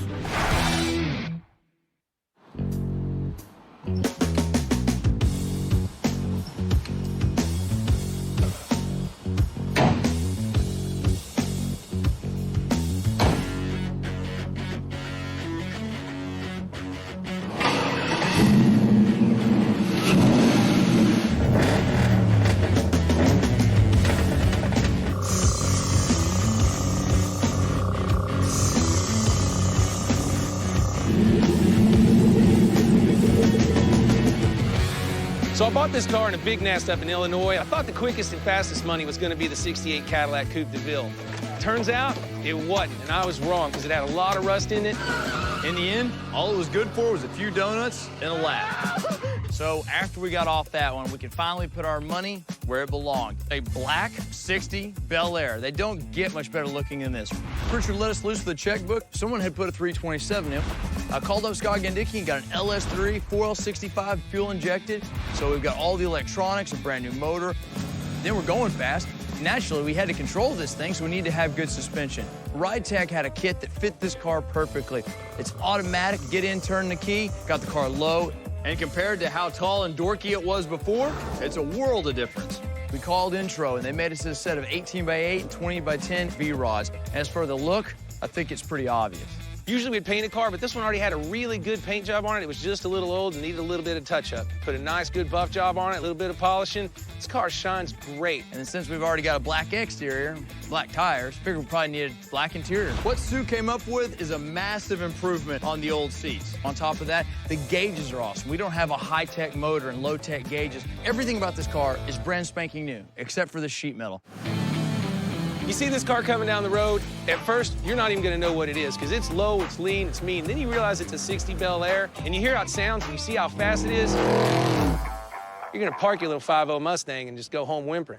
It was a really hard thing for me to throw all the money and the time and the effort that we had in the 68 Cadillac and just kind of chunk it to the side. But Aaron assured me if I let him do what he wanted to do to this 60 Bel Air, we could make it back.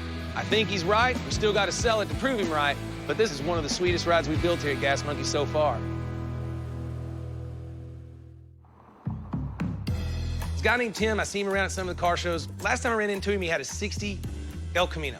Here she is. Wow. And I'm like, you want to see a cool 60? I'm building a 60 Bel Air, and I think it's going to be unbelievable. So I'll call you when we're done, and I'll let you check it out first. All in, I got 40 grand in it, so there's no way I'm taking less than 50 for it. That's it. Go ahead and jump in. So you read all the gauges, everything? Yeah, we went with Classic Instruments and did all the gauges. Everything's working perfectly. This is my friend Tim. He's my ace automotive mechanic, and we've been friends quite a while. We're both car collectors. We both work on cars. Big Gas Monkey fan. I love the cars they do. Their cars all have attitude.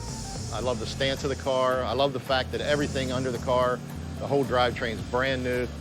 You can tell these guys really love the car, and I think the reason is because everybody loves the car. I mean, this is like buying a brand new hot rod that you can just go out and terrorize the town with.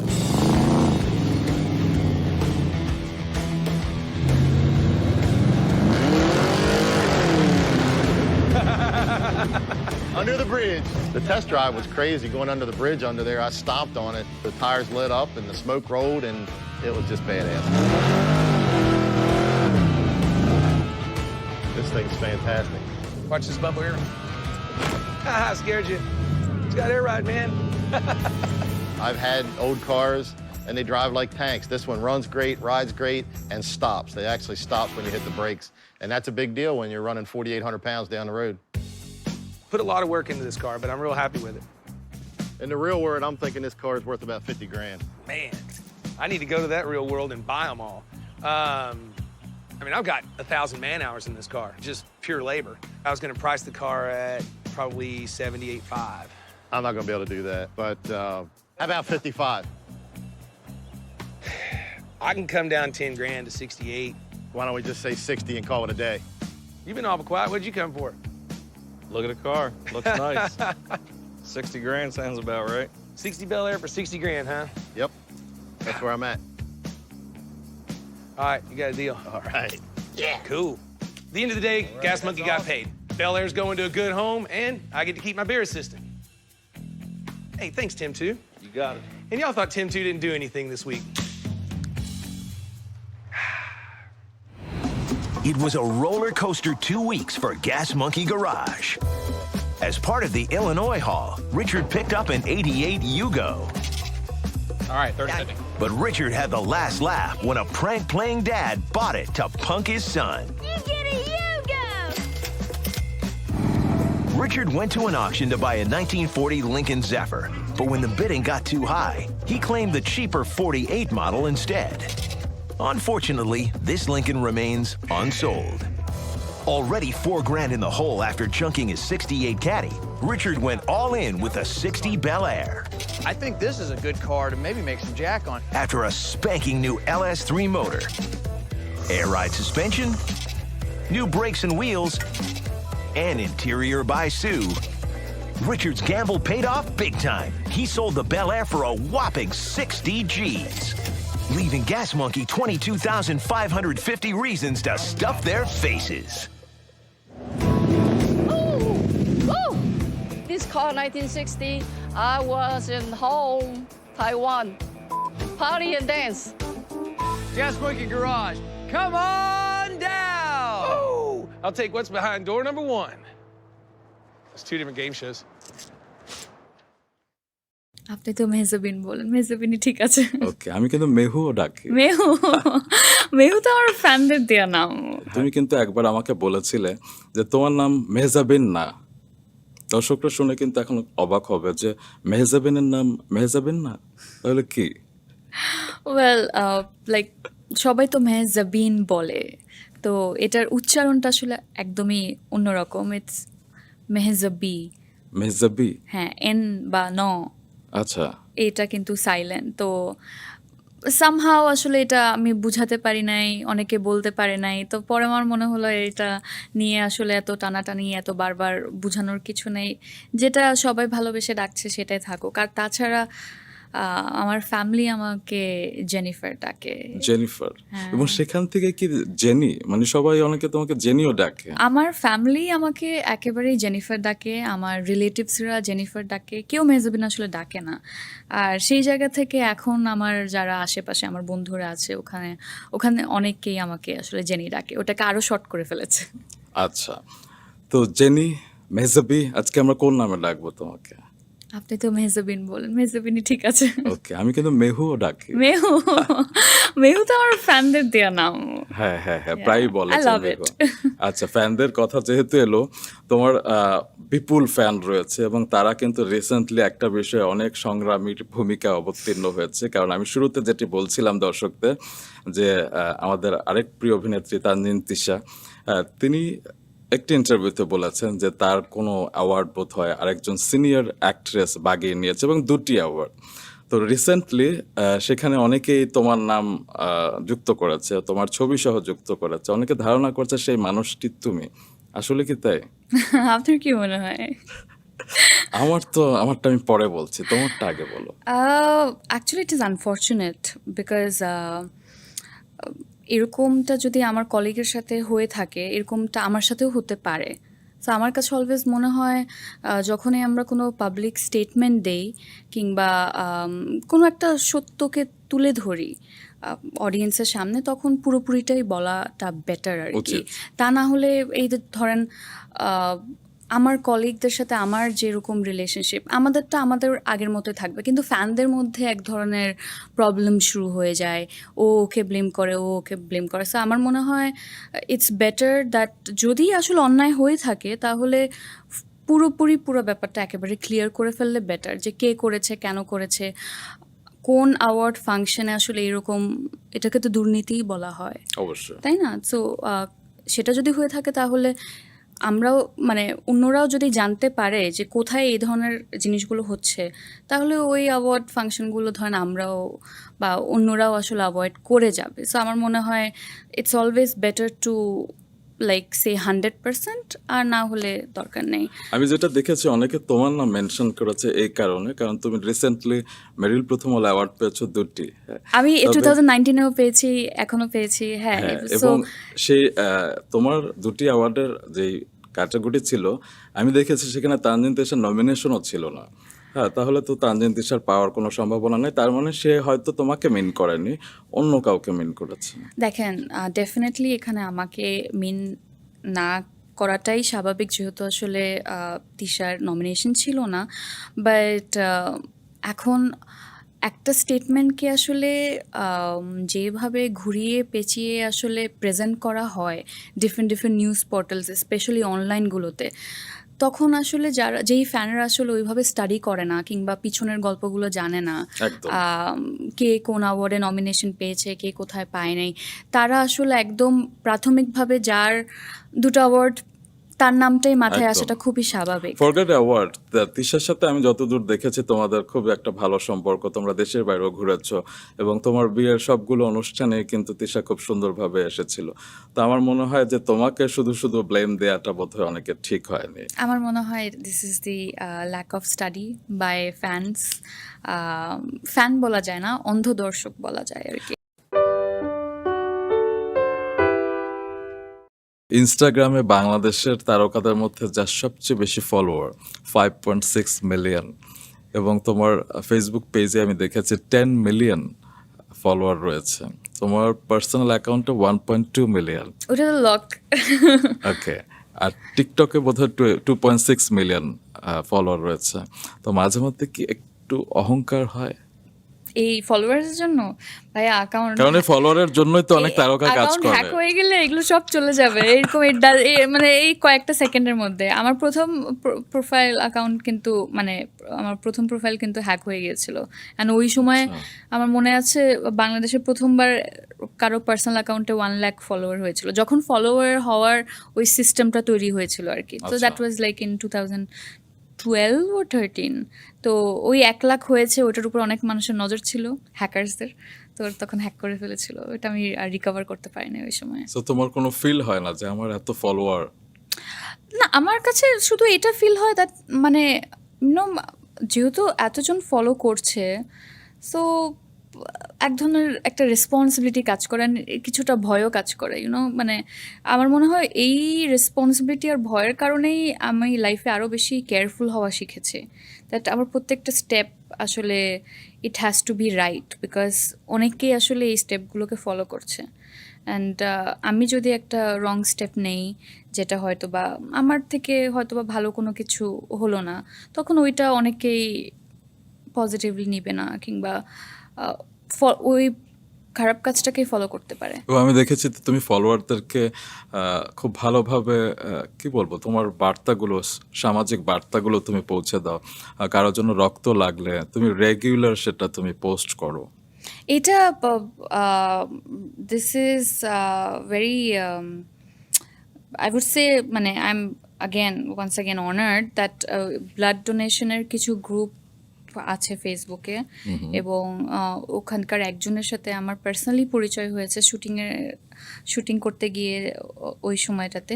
তো তখন আমি বলেছিলাম তারা যেহেতু আসলে এত কাজ করছে, বাট তাদের যে রিচ ভার্সেস আমার ফলোয়ার্স থাকার কারণে যে রিচ, ওনারা বলছিল দ্যাট আপনারা দিলে অনেক ভালো একটা রেসপন্স আসে, এবং অনেক সময় অনেক এমার্জেন্সি সিচুয়েশনে রক্ত তারা পেয়েছে, বিকজ কোনো না কোনো সেলিব্রিটি কিংবা বড় একজন তারকা পোস্টটা দিয়েছে, এবং সেটা এমন একজনের কাছে পৌঁছে গেছে যে হয়তো বা কাছাকাছি ছিল, তাহলে সে জানতো না হলে। তো সেই জায়গা থেকে আমি একজনের সাথে আমার পরিচয় আছে, আমি ওনাকে বললাম আপনি তাহলে আমাকে একদম পার্সোনালি টেক্সট করবেন। আমি নাম্বার দিয়ে এসেছিলাম। যখনই এমন সিচুয়েশন হবে যে কোনো একটা ব্লাড গ্রুপ একেবারেই পাওয়া যাচ্ছে না, ভেরি ইম্পর্ট্যান্ট, যে 1-2 ঘন্টার মধ্যেই লাগবে বা এরকম কিছু, আমাকে পার্সোনালি টেক্সট করবেন, আমি সেটা সাথে সাথে পোস্ট করবো। আর আমার মাধ্যমে যদি একজনের ভালো কিছু হয় তাহলে মানে এটা তো মানে অনেক এটাই তো বড় আসলে একটা, হওয়া উচিত। আসলে স্টার পাওয়ারকে ইউজ করে যদি মানুষের পাশে থাকা যায়, কারণ তোমরা তো আসলে তাদের কারণেই তারকা, তাদের ভালোবাসার কারণে তোমরা আজকের এই অবস্থানে। আর এখানে আমার কোনো কিছু করতে হচ্ছে না, একটা স্ট্যাটাস দিতে তো কোনো প্রবলেম নাই। মানে এটা যদি একজনের লাইফ সেভ করে, এর চাইতে বড় আর কি হতে পারে? অবশ্যই।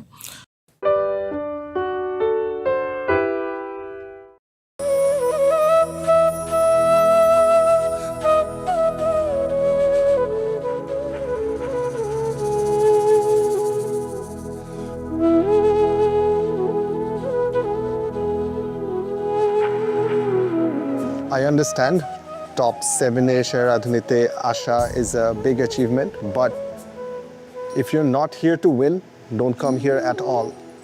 আপনার মধ্যে যদি ওই ফাইটিং স্পিরিট না থাকে, আমরা আগেও দেখেছি বটম থেকে টপ স্কোরার হয়ে গিয়েছে, এই মঞ্চেই হয়ে গিয়েছে, Shafayat.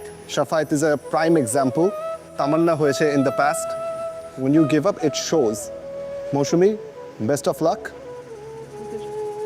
That's all I have to say. মৌসুমী, এই মহামঞ্চ অনেক কঠিন জায়গা। এই প্রেসারে অনেকে টিকে থাকে, আবার অনেকে তোমার মতো জাস্ট গিভ আপ করে ফেলে। যারা গিভ আপ করে তাদের তো আর কিছু করার নাই, এখানেই দি এন্ড হয়। তো আজকে সেটাই হয়েছে। তবে আমি বিলিভ করি মৌসুমী অনেক ভালো পার্টিসিপেন্টস ছিল, অনেক ভালো ভালো আমাদেরকে ফুড প্রেজেন্ট করেছে। সব কিছু মিলিয়ে আজকে এই টপ 7-এ আসা, এটা কিন্তু নট সো ইজি। তো এটা একটা অনেক বড় অ্যাচিভমেন্ট। আমার মনে হয় এটার জন্য তোমার গ্রেটফুল থাকা উচিত এই সেরা রাঁধুনির মহামঞ্চের কাছে। আপনি খুবই নিউট্রাল, খুবই স্লো অ্যান্ড স্টেডি একজন প্লেয়ার ছিলেন। সবসময় এভারেজ করে করে সে মিডল একটা রেঞ্জে আপনি সবসময় ছিলেন, কখনো হাই না, কখনো খুব একটা লো না। আপনি খেলে যাচ্ছেন, ফাইট করে যাচ্ছিলেন, এটা আপনার কাছ থেকে আশা করিনি। Thank you so much. Mousumi, thank you so much, অনেক ভালো থাকুন। আপনাকে এই মুহূর্তে বিদায় নিতে হচ্ছে আমাদের এই মহামঞ্চ থেকে।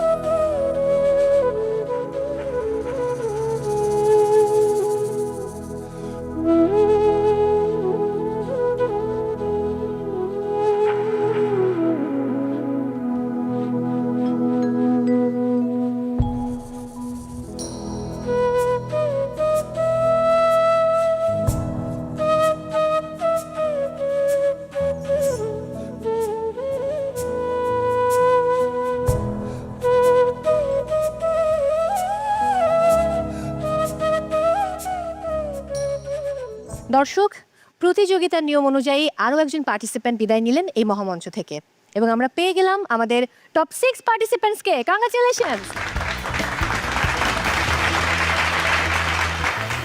এবার সেই বিশেষ মুহূর্ত, বিশেষ করে শেফের জন্য ব্ল্যাক স্কার্ফ। নওশিন, চলে আসুন। নওশিন, দ্বিতীয়বারের মতো আপনি হচ্ছেন black scarf winner. Congratulations. Congratulations. Nosheen, আপনার আজকের ডিশটা was one of the best movie dish I ever had in my life. Thank you, sir. Thank you for presenting that and good luck. Thank you. Thank you chef.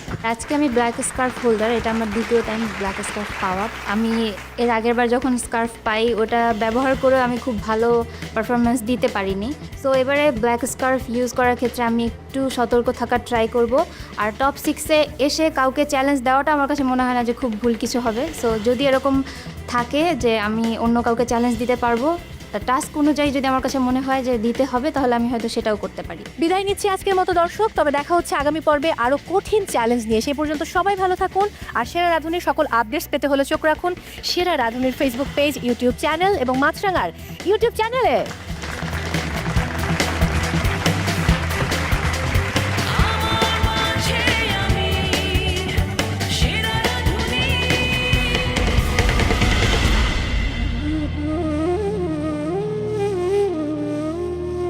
বাচ্চার প্রেশারে actually এখানে আসা আমার নিজের স্বপ্ন থেকেও আমি বেশি বলবো যে আমার বাচ্চার স্বপ্ন পূরণের জন্যই আমার এখানে আসা ছিল।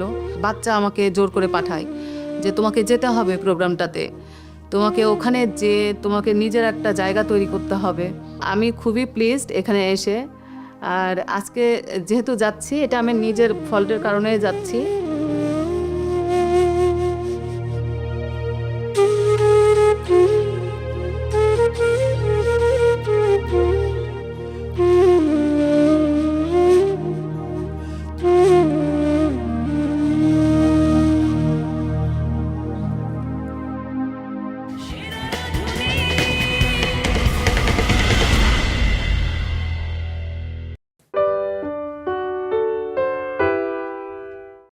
আমরা যে সালাদটা ট্রাই করেছি সেই সালাদের সাথেই কিছুটা মিল আছে। অ্যান্ড টেক্সচার ওয়াইজ আমি বলবো আপনি অ্যাগেন সবচেয়ে ক্লোজেস্ট গিয়েছেন।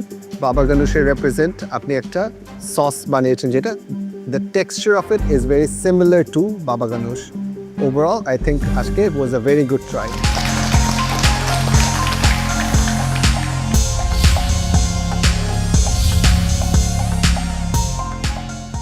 সিমিলার টেক্সচার অ্যান্ড ফ্লেভারটাকে ম্যাচ করার ট্রাই করেছি, জানি না কতটুকু পেরেছি।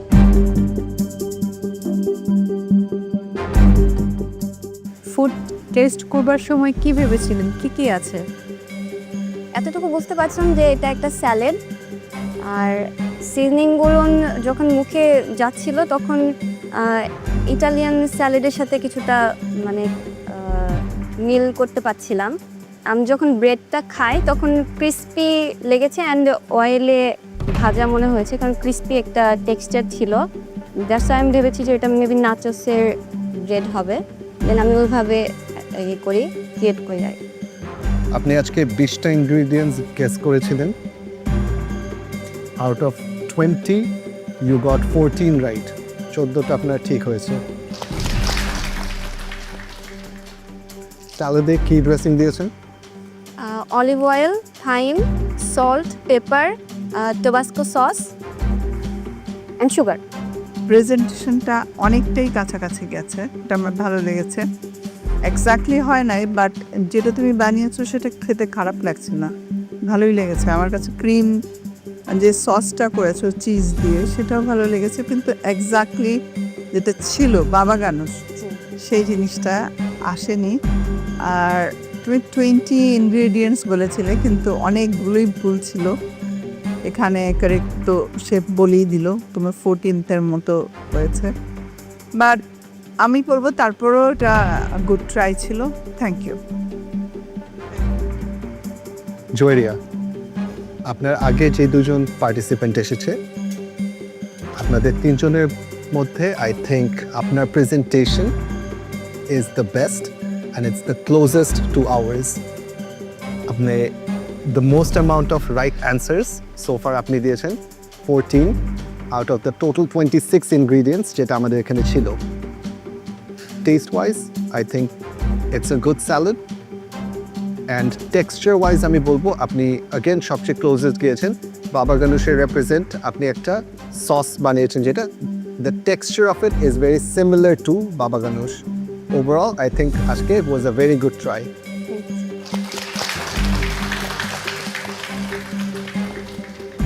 আমরা যে সালাদটা ট্রাই করেছি সেই সালাদের সাথেই কিছুটা মিল আছে, সেখান থেকে আপনি অনেকটা এগিয়ে আছেন। অনেক সুন্দর ট্রাই করেছেন, থ্যাংক ইউ। সো আপনার দুটো পোর্শন টোটাল হয়েছে, একটা সার্ভ করেছে, সেটাই তো টোটাল উপরে টোটাল আপনি হ্যাঁ 526 টাকা সেল করছেন। ঠিক আছে, thank you. Thank you জয়েরিয়া।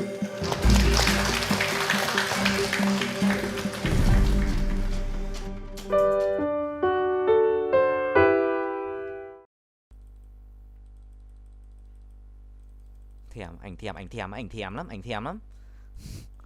Ủa bạn hết máu rồi à?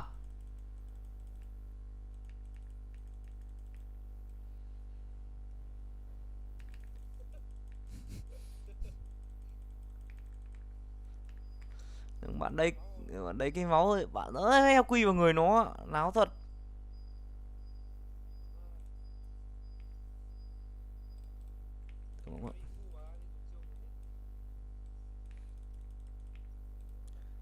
Bạn có nhiều máu cơ. À đây chết chưa? Chết không? À đây chết không? Bắn đèn chú. Chỉ có thằng Yasu dám lướt vào đánh cái thằng Swin 92 ạ. Ác quỷ đấy.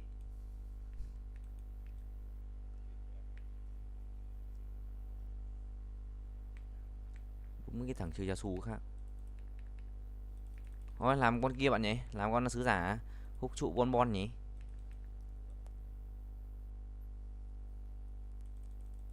Nhiều mắt nhỉ, đi từ dọc từ sông ra 3 cái mắt.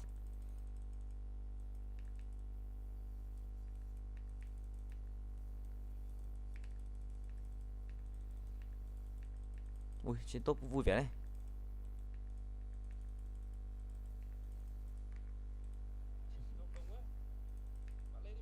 Đây tôi dập với bạn ấy.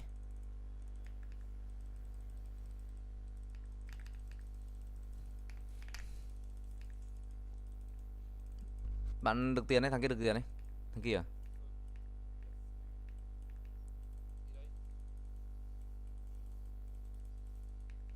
Dòng lửa bạn ấy thơm thế. Mà mất à? Nó sợ thành dòng đất rồi.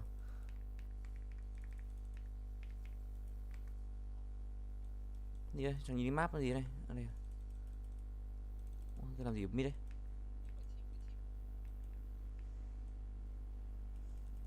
Ô đây rồi. Rồi. Tha vậy, tha. Anh tí hết mân rồi. Phạt mấy thằng mấy con lính luôn bạn. Phạt là con lính luôn. Không phạt lính à. Nó đợi tôi về nó mới pha bạn ạ.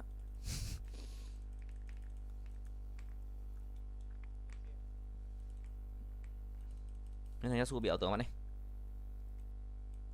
Nó chạy thẳng về kìa. Thôi kệ, tha nó vậy. Thằng đánh mid xuống các bạn ấy.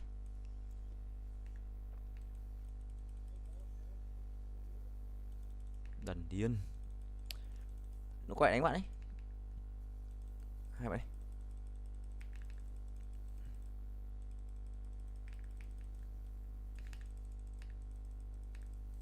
Quy à, em hai bạn này. Vai, điên thế. Không rờ được luôn, nó bị nhấc lên dập xuống lâu quá.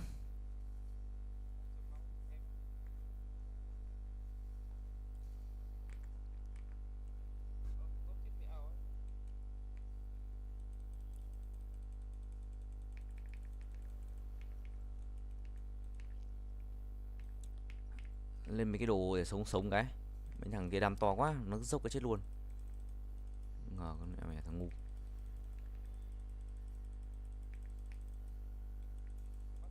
Ơ, không tới rồi.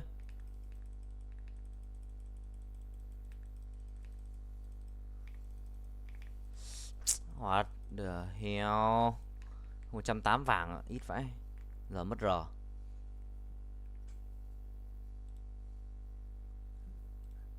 Rồi lên cái hồi rờ được dập xuống bạn này. Không.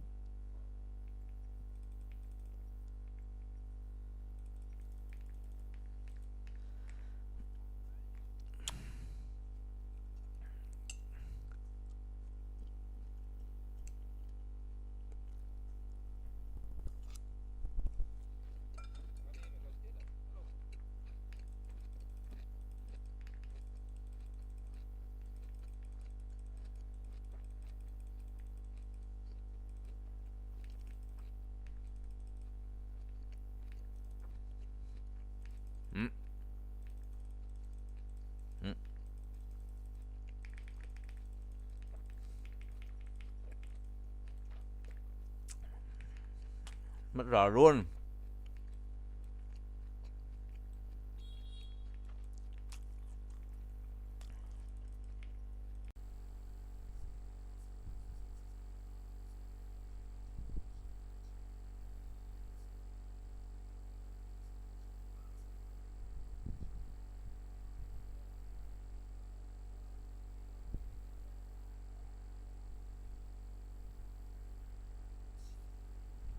Lucifer.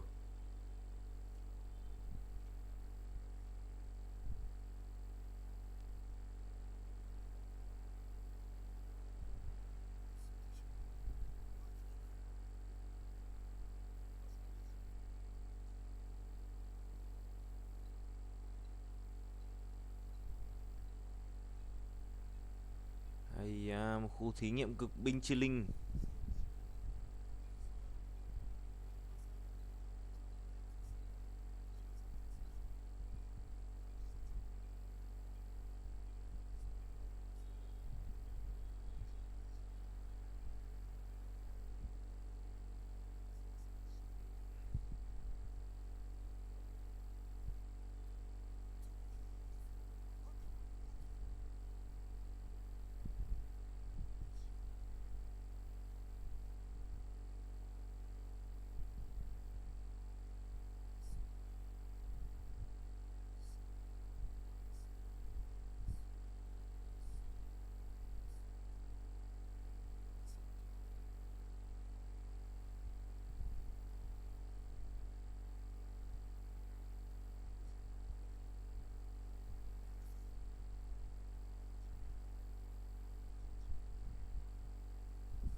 Bro cái tỉnh rồi, ôi ôi xong rồi.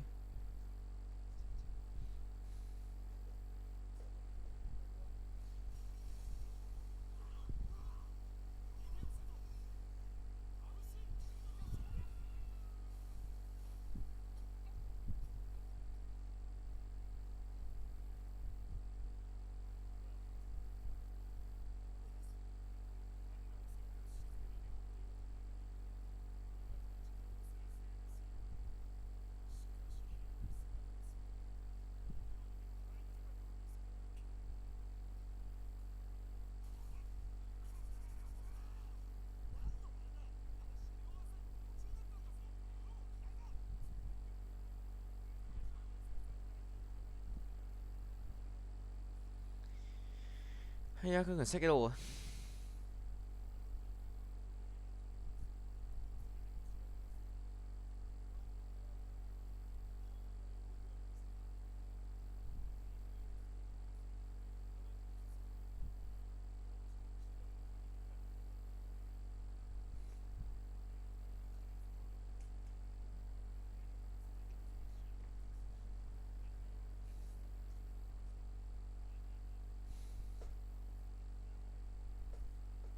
Dòng hỏi chấm.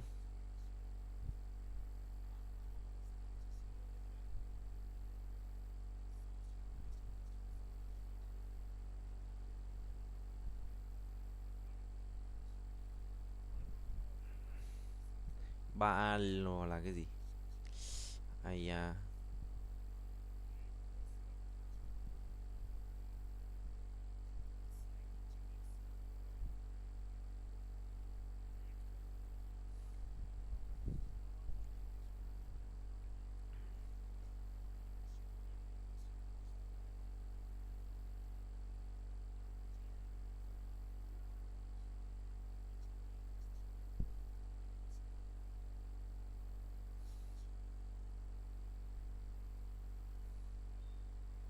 Ai à, một chút hàng đổi để tạm ha.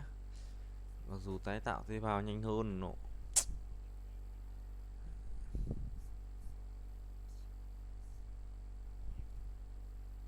Một body bất tử. Xem là chém đâu à? Chém cực căng cái claim ô rồi. Pep. Reset reward không đủ tiền.